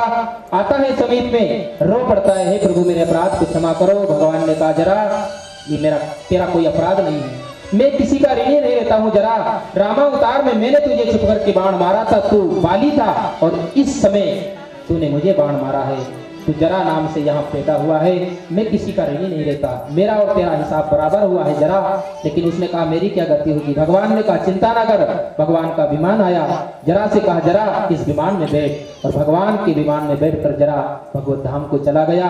और भगवान ने कह दिया कि जिसको मैं मारता हूँ उसको ताड़ता हूँ, ऐसी बात नहीं, अरे जिसके द्वारा मैं इस जगत का त्याग करता हूँ उसको भी ताड़ देता हूँ। जरा ही तो माध्यम बना था कृष्ण के लिए। तो भगवान श्री कृष्ण की स्तुति की, देवताओं ने भी। दारूक आता है, भगवान के चरणों में गिर पड़ा, रो पड़ा, हे प्रभु ये क्या हो गया। भगवान ने कहा दारूक ये सब मेरी माया का खेल है, तू चिंता न कर, जा द्वारिका में जो कुछ भी बचे हैं वहां बच्चे स्त्रियां उनसे कह देना अर्जुन के साथ यहाँ से चला जाए हस्तिनापुर, क्योंकि 7वें दिन द्वारिका को समुद्र डुबो देगा। एकमात्र मेरा मंदिर बचेगा और 7वें दिन सबकी ये द्वारिका, जीवन की द्वारिका 7वें दिन ही डूबना है। एक मंदिर ही बचता है, यानी आत्मा बचती है, आत्मा परमात्मा में विलीन होती है। जीवन तो डूबता है, शरीर तो डूब जाता है, 7वें दिन ही डूबेगी सबकी द्वारिका। मंदिर का नाश, आत्मा का नाश नहीं होता। नैनम चिंतन्ति सत्राणि नैनम दहति पावका। श्री कृष्ण की आज्ञा से दारूक चला जाता है।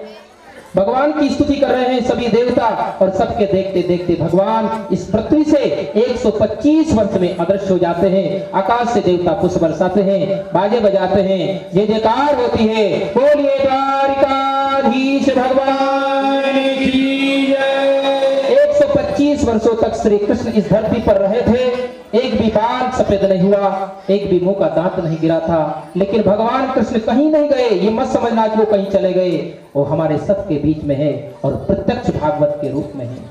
भगवान श्री कृष्ण की ये प्रत्यक्ष वांग में मूर्ति है। जो भागवत का दर्शन करता है, स्पर्श करता है, भागवत की कथा श्रवण करता है, वो श्री कृष्ण के नजदीक निवास करता है। साक्षात भगवान का कृष्ण का स्वरूप है ये। धन्य है ये भारत की भूमि जहाँ परमात्मा भागवत के रूप में, इन ग्रंथों के रूप में विराजमान है। इसके बाद में भगवान सुखदेव ने बड़ी सुंदर सुंदर कथाएं सुनाई है। देखो परीक्षित, जिन जिन राजाओं की कथा मैंने तुझे सुनाई है, अब इस धरती पर वो नहीं रहे हैं। अरबों अरबों लोग इस धरती पर हुए हैं परीक्षित, लेकिन आज उनका कोई नाम लेने वाला नहीं है। बहुत लोग हुए इस धरती पर। वैज्ञानिक कहते हैं जिस जगह पर आदमी बैठा है उस जगह 10 लाशें गड़ी है। सारी पृथ्वी लाशों से पटी पड़ी है। यहाँ पहले जहाँ गांव थे आज शमशान है, मरघट है, और जहाँ आज गांव है पहले वहां मरघट थे। ये धरती लाशों से बिछी है। अरबों खरबों लोग हुए इस धरती के ऊपर। हमारे जैसे अहंकार से चलने वाले लोग थे वो, हमारे जैसे ही महत्वाकांक्षा से भरे हुए लोग थे वो। अहंकार इतना था, किसी का धक्का लग गया था तो गर्दन काट दी थी, लेकिन आज उनका कुछ भी पता नहीं है। क्या पता जिस रास्ते पर हम चल कर के आए हैं उसी रास्ते पर उनकी लाश गड़ी हो। क्या पता जिस रास्ते पर चलकर आए वहीं पर कहीं उनकी खोपड़ी मिट्टी में मिली पड़ी हो। क्या पता है जिन्हों घर झूमते हाथी कौन रहा है। रहा है न यहाँ कोई, रही है न यहाँ कोई, जाने सब कोई पे न माने मोह पड़ेंगे। हाथी और घोड़े छोड़े छोड़े सब ठोर ठोर, भोनन में गाड़े भूरी भाड़े ते विसारेंगे। कहे छवि नाथ रघुनाथ के भजन बिना, ऐसे ही बिचारे जन्म कोटि निसारेंगे। जंग वाले जोर वाले जाहिर जरब वाले, जालिम सब चिता की आग जरेंगे। सबकी वही गति होना है, चाहे राजा हो या रंक होना हो, सबको मिट्टी में मिलना है। ये कथाओं का सार है कि जीवन की हम सच्चाई को समझ ले और इन कथाओं के माध्यम से उस परम तत्व को पाले जिसको मृत्यु न छीने। भगवान सुखदेव ने कहा परीक्षित, इस कलिकाल में भगवान की महिमा का श्रवण करना, गान करना और उसके नाम का जाप करना, ये दो ही साधन है। हरे नाम केवलम कलौ नास्तेव नास्तेव नास्तेव गतिरन्यथा। इस कलयुग में दूसरी कोई गति नहीं है। रामई सुमरिए गाइए रामई और संतत सुनिए राम गुण ग्रामई। भगवान का नाम स्मरण करिए, भगवान की कथा सुनिए, संतों का संग करिए, जीवन धन्य हो जाएगा, जीवन में बड़ा आनंद पाओगे। भगवान सुखदेव ने कहा, देखो परीक्षित, तुम ऐसा अनुभव करो कि तक्षक की आत्मा और मेरी आत्मा जुदा नहीं है। यहाँ कोई जुदा नहीं है। कहो परीक्षित, तेरे अंदर ये भाव आया, तू ऐसा अनुभव कर, अहम ब्रह्म परम धाम ब्रह्मा अहम परम पदम। इस महावाक्य का उद्घोष भागवत के अंतिम चरण में भगवान सुखदेव ने किया और भागवत का यही सार है। भक्ति का रास्ता पकड़ करके एक दिन भक्त भी भगवान ही हो जाता है। ब्रह्म में और जीव में कोई अंतर नहीं है। बूंद समानी सिंधु में तो वो बूंद भी सिंधु हो जाती है। अहम ब्रह्म ब्रह्म धाम ब्रह्मा अहम परम पदम। कहो परीक्षित, तेरे मन में कोई संदेह तो नहीं, संशय तो नहीं अब मृत्यु को लेकर के, जीवन को लेकर के? सुखदेव के श्री चरणों में मस्तक रख दिया परीक्षित ने। सिद्धोऽसि अनिवृत्तोऽस्मि भवता करुणात्मनः। हे सदगुरु, आपने अपनी करुणा से मुझे सिद्ध कर दिया, मुझे मौत का कोई भय नहीं है। मैं तो रास्ता देख रहा हूं, तक्षक आए और मेरे शरीर को भस्म कर दे। उठाया कमंडल परीक्षित के सामने ही भगवान सुखदेव ने। समझ लिया कि जहां पहुंचना था पहुंच चुका, मेरा काम सफल हुआ। उठाया कमंडल, अपना मृग चर्म, और जैसे आए थे भगवान सुखदेव वैसे ही वहां से उठकर चल दिए। आकाश से देवताओं ने पुष्प बरसाए, जय जयकार हुआ, बोलिए सुखदेव भगवान की जय हो। भागवत के श्लोकों का गान करते हुए भगवान सुखदेव वहां से विदा हो गए। ऋषि मुनि भी सब वहां से उठ करके चले गए। पहले सुखदेव आए थे तब कोई नहीं था, अब सुखदेव के पीछे पीछे भीड़ जा रही है, क्योंकि सुखदेव अब प्रसिद्ध हो गए कथा के माध्यम से। और ऋषि मुनि वहां रहना नहीं चाहते हैं, क्योंकि समझ गए ऋषि मुनि कि अब राजा की मौत होना है। मृत्यु का क्या महत्व है, जीवन का फल पा लिया परीक्षित ने। अब ये शरीर है, जब जाए तब जाए, इसका कोई महत्व नहीं है। सभी ऋषि मुनि वहां से विदा हो गए। तक्षक डसने के लिए आ रहा था, कश्यप नाम का ब्राह्मण रास्ते में मिला, जीवित करने के लिए जा रहा था, उसे धन देकर के तक्षक ने वापस लौटा दिया। इधर जन्मे जने चारों ओर से सुरक्षा कर्मियों को लगाया, कहीं से भी तक्षक प्रवेश ना करना पाए। तक्षक आया, ब्राह्मण ताजी थाली सजा करके जो है पूजा के लिए ले जा रहे थे। कहते हैं उस एक पुष्प में तक्षक ने प्रवेश कर लिया, सूक्ष्म रूप बना करके सामने पहुंचे थाली लेकर के। उस पुष्प से तक्षक प्रकट हुआ, डसने अपने असली रूप में आया, डसने के लिए तैयार हुआ। लेकिन उस समय तक्षक की आंख में भी आंसू बह रहे थे। कैसे मां भागवत को मारने का मुझे दिया मौका, मैं क्या करूं? ऋषि का श्राप झूठा नहीं होना चाहिए। तक्षक ने अपना मुंह खोला और मुंह से निकली जहर की विष की ज्वाला। उस विष की ज्वाला में महाराज परीक्षित का शरीर राख का ढेर बन गया। अग्नि संस्कार की जरूरत नहीं पड़ी थी, लेकिन उसके पहले तो महात्मा पहुंच चुका था जहां पहुंचना था। आकाश से देवताओं ने पुष्प बरसाए, बाजे बजाए, जय जयकार हुआ, बोलिए परीक्षित जी महाराज की जय हो। 7 दिनों की भगवान की इस मंगल में कथा से महाराज परीक्षित परमात्मा के चरणों में विलीन हो गए और जीवन धन्य हो गया।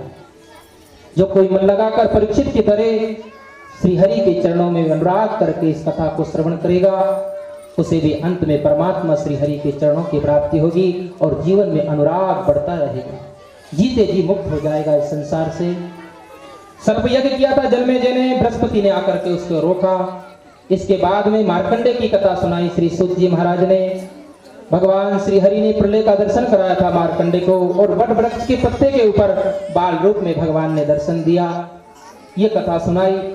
इसके बाद में श्री सूत जी महाराज भगवान से प्रार्थना करते हैं, हे परमात्मा, हमारी यही प्रार्थना है आपसे कि हमारे कर्म के अनुसार कहीं भी जन्म हो, लेकिन हम आपके चरणों का प्रेमी बने, आपके चरणों की भक्ति हमारे दिल में बनी रहे। हम यही मांगते हैं। इस कथा का यही सार है, जहां भी जाएं लेकिन आपकी भक्ति बनी रहे।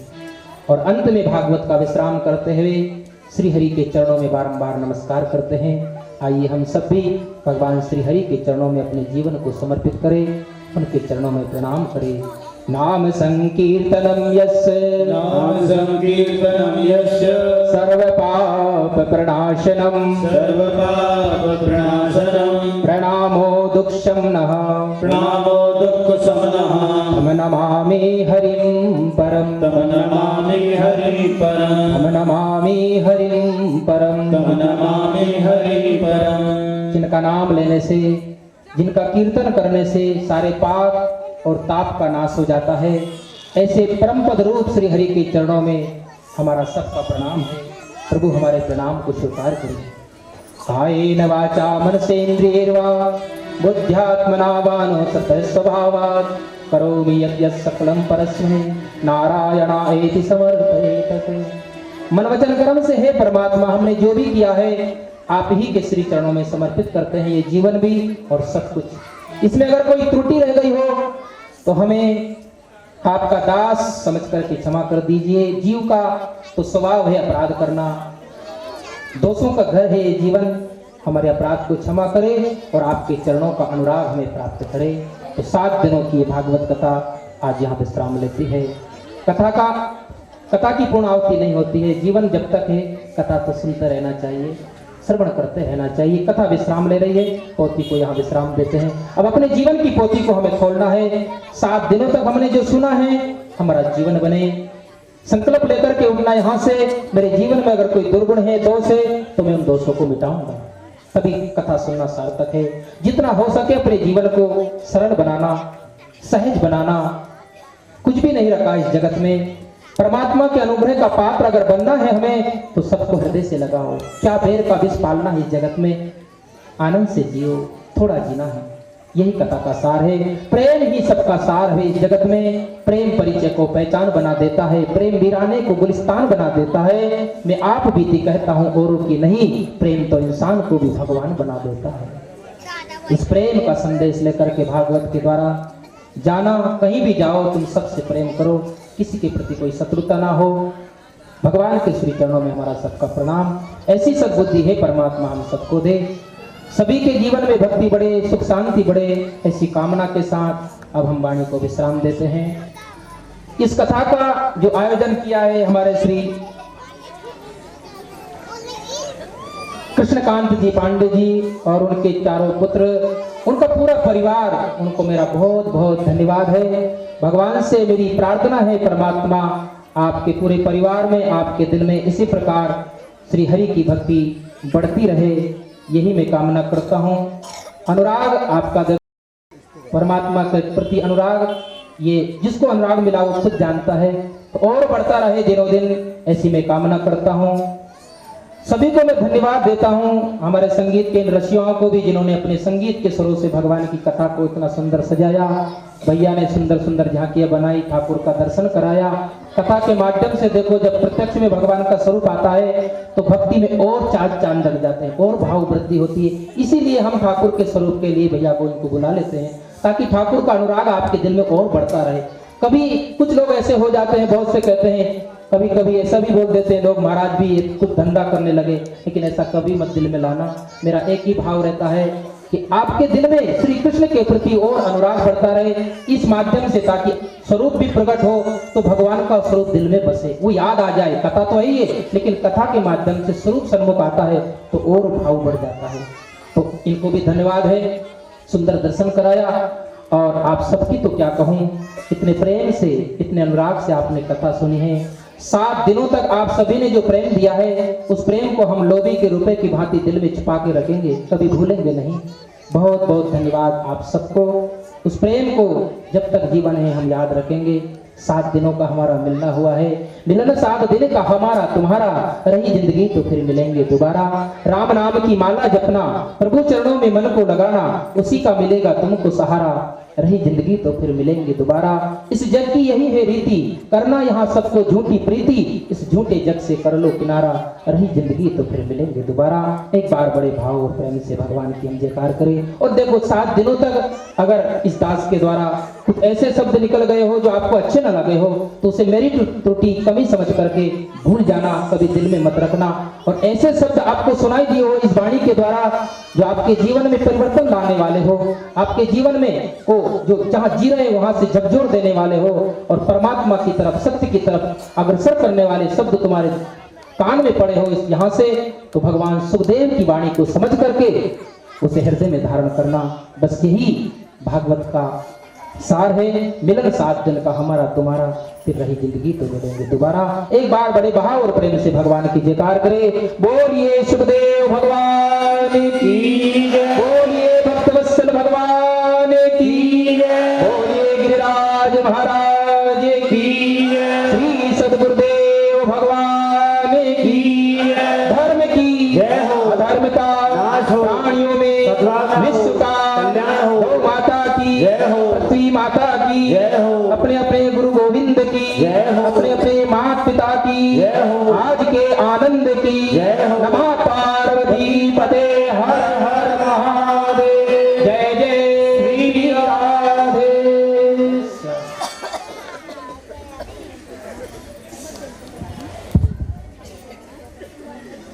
श्रीमद् भागवत सप्ताह ज्ञान यज्ञ के परम पूज्य एवं श्रद्धेय श्री स्वामी महाराज जी, याज्ञिक कार्यों में लगे हुए हमारे पूज्य उपाचार्यगण तथा इस कथा के रसलोलुप भाव श्रोता महान भाव, सर्वप्रथम मैं स्वामी जी का इस क्षेत्र के तरफ से, गांव के तरफ से और श्रोता समुदाय की तरफ से आपका हार्दिक मैं अर्चन करता हूं, आपको नमन करता हूं, वंदन करता हूं और आपका सर्वित अभिनंदन करता हूं। आपने अपना अमूल्य समय निकाल करके हम अज्ञानी जीवों को जो कथामृत का पान कराया, उसके लिए हमारे क्षेत्र के सभी श्रोतागण आपके आभारी हैं।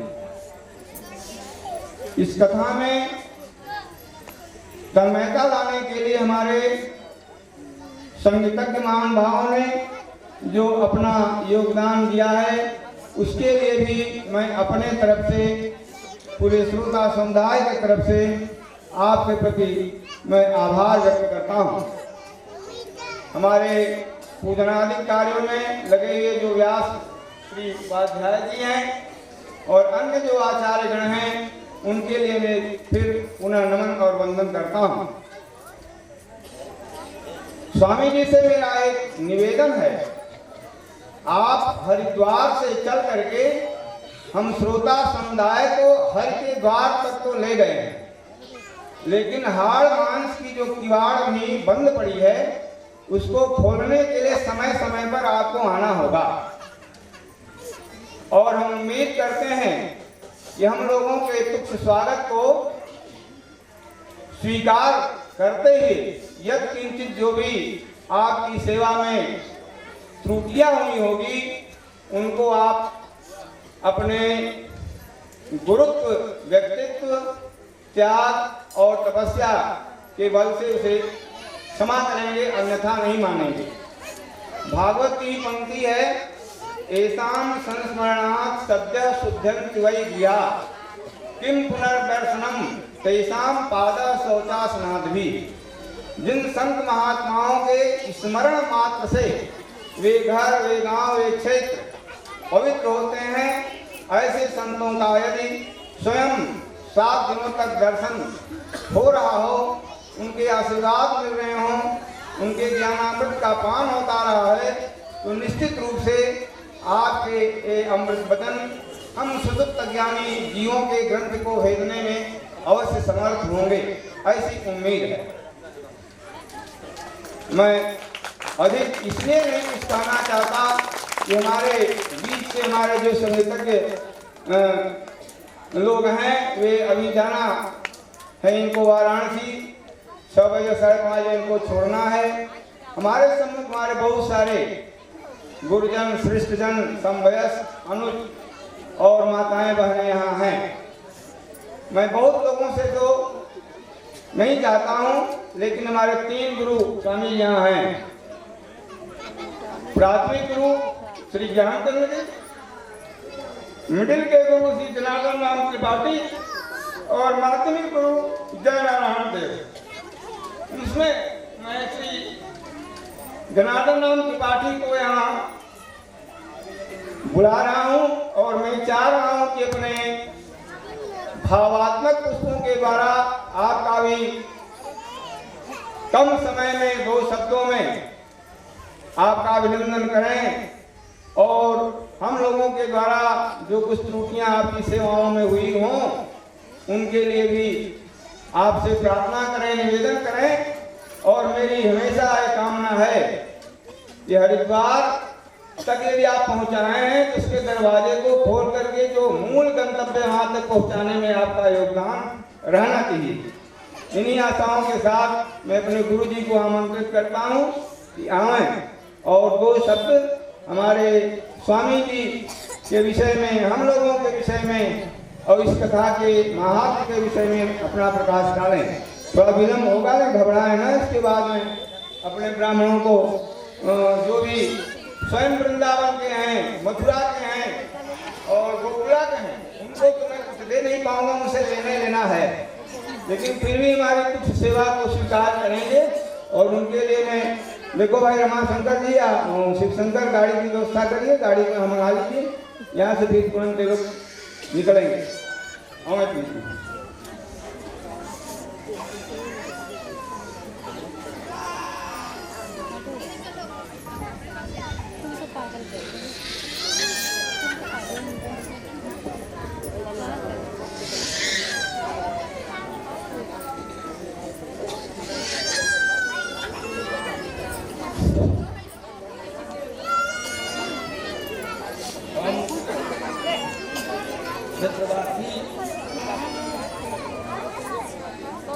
आज इतने आह्लादित हुए और इस हमारे विजयगढ़ क्षेत्र का एक सौभाग्य है कि ऐसे संत महापुरुष हम लोगों के बीच उपस्थित होकर अपनी अमृत वाणी से जो श्रीमद् भागवत कथा का श्रवण कराया है, उसका के लिए हम क्षेत्रवासी बहुत बड़े आभारी हैं। ये बड़े सौभाग्य की बात है कि हरिद्वार से होते हुए आप ऋषिकेश रहने वाले हम लोगों के बीच जो समय दिया है, ऐसा हमारा बहुत बड़ा सौभाग्य है। साथ ही मैं इस यज्ञ के आचार्य, कथावाचक, भागवत वाचक सबका अभिनंदन वंदन करता हूँ। साथ ही मैं क्षेत्र की ओर से आशा करता हूँ कि यदि हमारे क्षेत्र के लोग आपकी अमृत वाणी से प्रभावित हुए हैं तो यदि कोई श्रोता आपको आमंत्रित करे तो जैसे आप पूरे भारत में भ्रमण करते हैं, इस ग्रामीण क्षेत्र में भी इस कृष्ण भक्ति की धारा बहाने के लिए आप अपना समय देंगे। साथ ही अगर हम लोगों से हमारे कृष्णकांत जी द्वारा अगर उनके व्यवहार बात कार्य से मुझे तो आशा है कि आप संतुष्ट होंगे। यदि कोई कमी होगी तो उसके लिए हम उनके गुरुजन के रूप में आपको क्षमा चाहते हैं।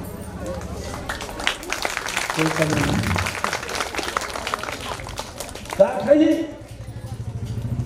मैं कृष्णकांत जी का अभिनंदन इसलिए कर रहा हूँ कि मेरे श्रीमद् भागवत सुनने के बाद इनमें जागृति आई और हमारे दूसरे शिष्य हैं जिन्होंने श्रीमद् भागवत सुना। इसके पहले संख्यादेव नरोत्तमपुर को भी मैंने प्रेरित किया था, उन्होंने भागवत सुना। इसके बाद हमारे पंडित जी को लगन लगी और इन्होंने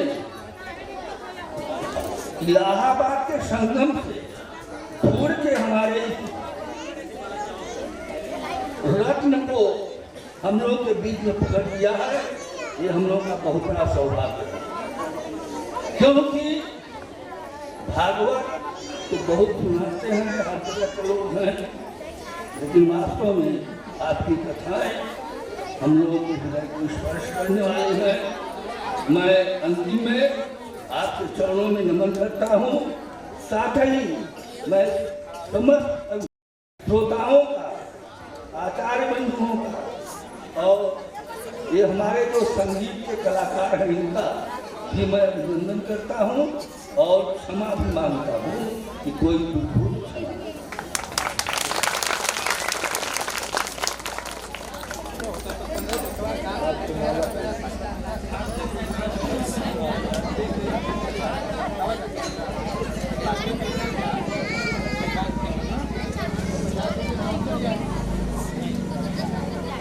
ए भाई आगे चढ़ो, ए भाई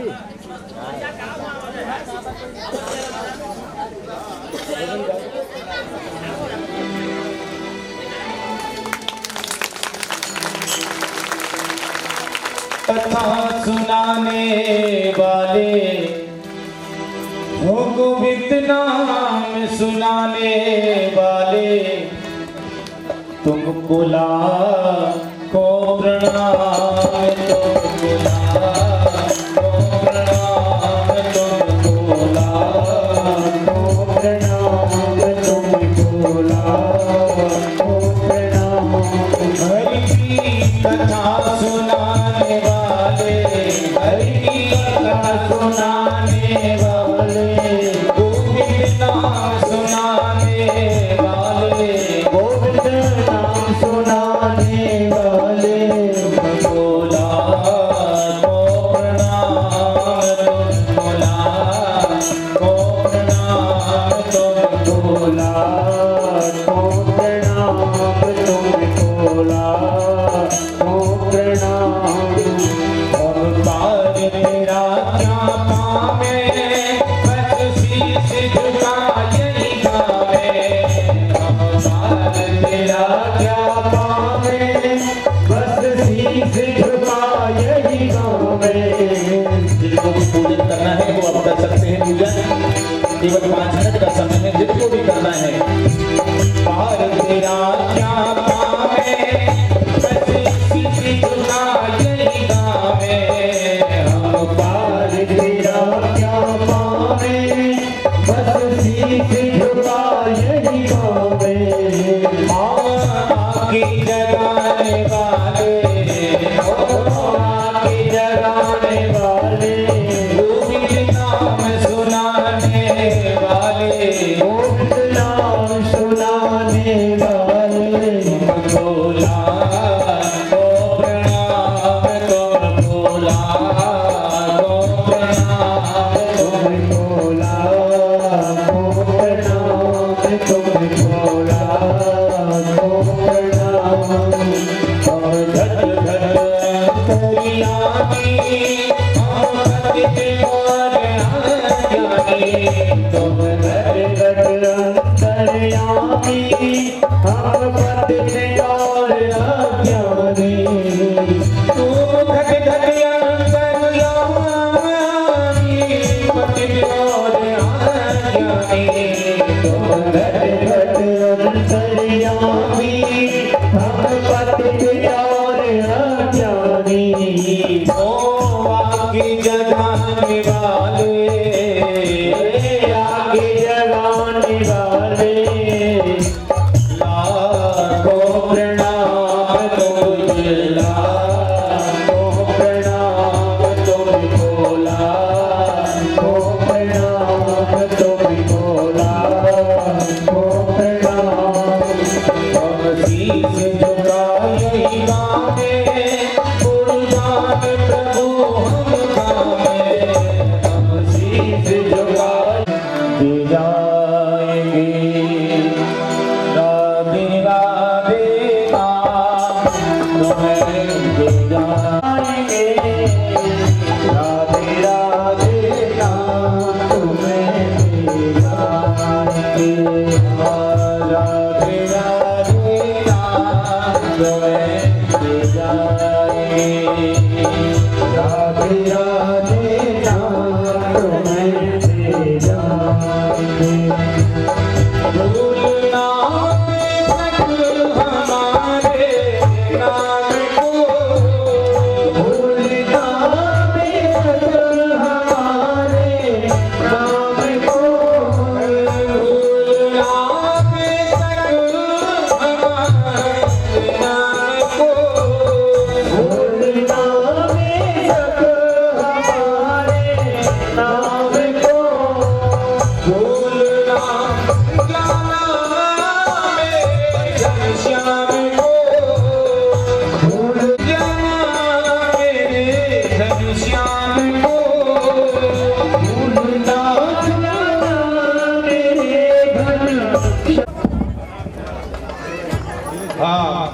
सभी श्रोता महानुभावों से मेरी विनम्र प्रार्थना है कि जिनको आमंत्रित कार्ड गया है ये भी है, जिनको नहीं गया है, जिन लोगों ने कथा सुना है, कल भंडारे का आयोजन है 2 बजे के बाद।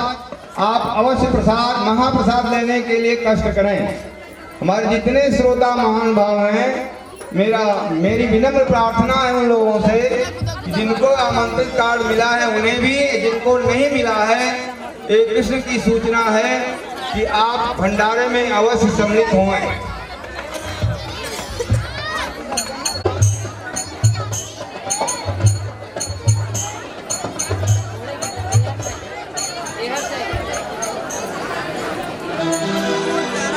गलती हो गई हो क्षमा तुम कर देना, गलती हो गई हो क्षमा तुम कर देना। आराम से ऐसे नहीं, बड़गड़ ना मचा में ऐसा नहीं करें भैया, देखो हाँ आराम से।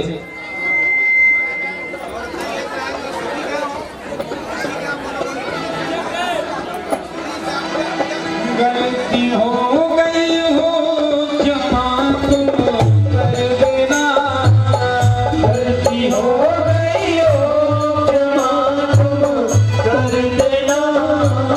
सब मिलके आशीष हमको दे देना, सब मिलके आशीष हमको दे देना।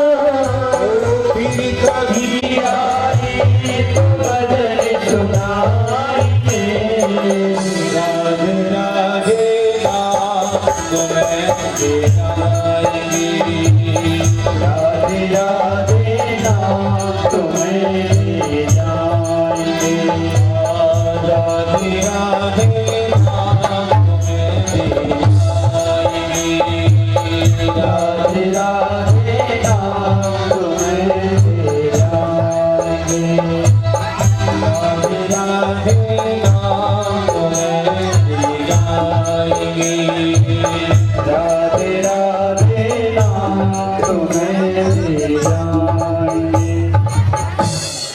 पूजन चलता रहेगा, आरती का दर्शन भी करेंगे। कापियों को भागवत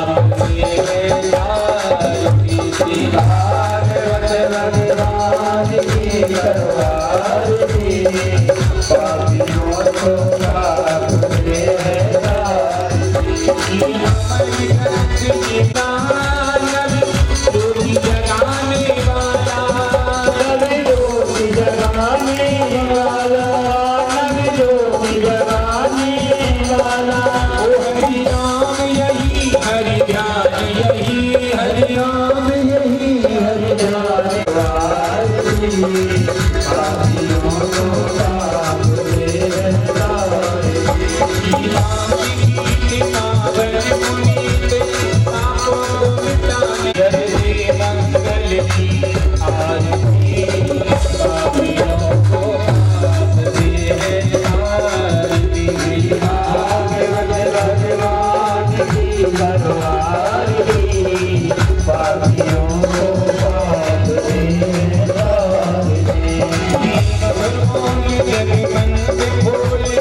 आत्महत्या सिद्धांतोऽयं भ्रामितं केशवोपरि अंगलग्नं मनुष्याणां तानि धर्माणि प्रथमान्यासन्न देहनागं महिमानः सच। ॐ राजाधिराजाय प्रसय्यसाहिने नमो वयं वै श्रवणाय कुर्महे तमे कामान् कामकामाय मह्यं कामेश्वराय महाराजाय नमः।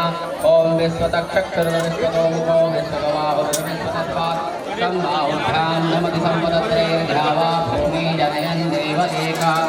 ॐ नानासुगन्धपुष्पाणि यथा कालोद्भवानि च पुष्पाञ्जलिर्मया दत्तं गृहाणां परमेश्वरः दिव्यमन्त्रपुष्पाञ्जलिं समर्पयामि। बोले बालकृष्ण भगवान की जय, लक्ष्मीनारायण भगवान की जय, श्रीमद्भागवत की जय, श्री सुखदेव जी महाराज की जय, श्री परीक्षित जी महाराज की जय, श्री स्वामी जी महाराज की जय, आज के आनंद की जय। ओम नमः पार्वती पतये हर हर हर महादेव। जय जय श्री राधे, जय जय श्री राधे। कल प्रातः 8 बजे से हवन का कार्य है। तो हवन में जो लोग सम्मिलित होना चाहेंगे स्वेच्छा 8 बजे से हवन का कार्य शुरू होगा और 2 बजे से भोजन का भंडारे का कार्यक्रम है। इसलिए मैं सबसे पुनः एक बार निवेदन कर रहा हूँ, प्रार्थना कर रहा हूँ कि जो आमंत्रित हैं वे भी, जो नहीं आमंत्रित हैं जिन्होंने कथा में भाग किया है वह प्रसाद के लिए अवश्य आए।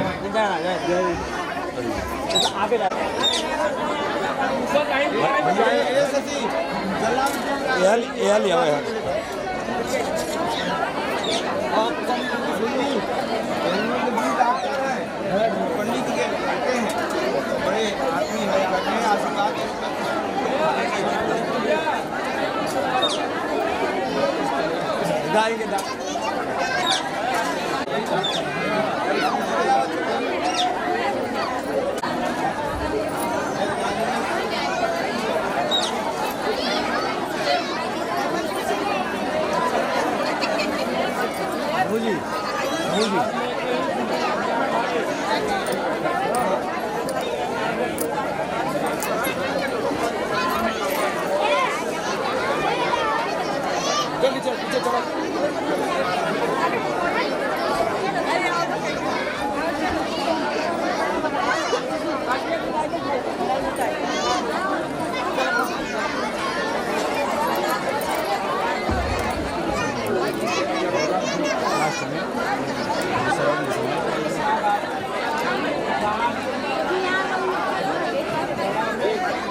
प्रसादी बाबू हरो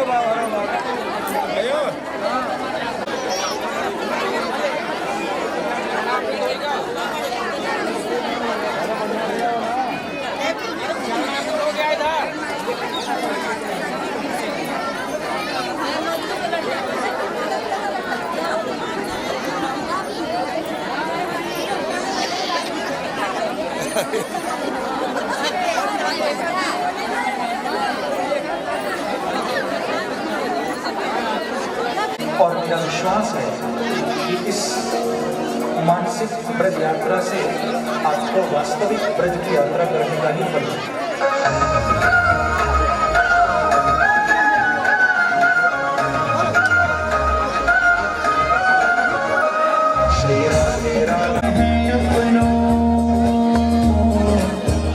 नहीं दूसरी संपत्ति और कमानी छोड़ अटारी हटा जग के हम हो कुटिया ब्रजमानी बनानी भक्तों की प्यारी वो श्यामा प्यारी हरिदास दुलारी रसिकों की प्यारी हमारी प्यारी तुम्हारी प्यारी हम सबकी प्यारी ओ प्यारी प्यारी ओ प्यारी प्यारी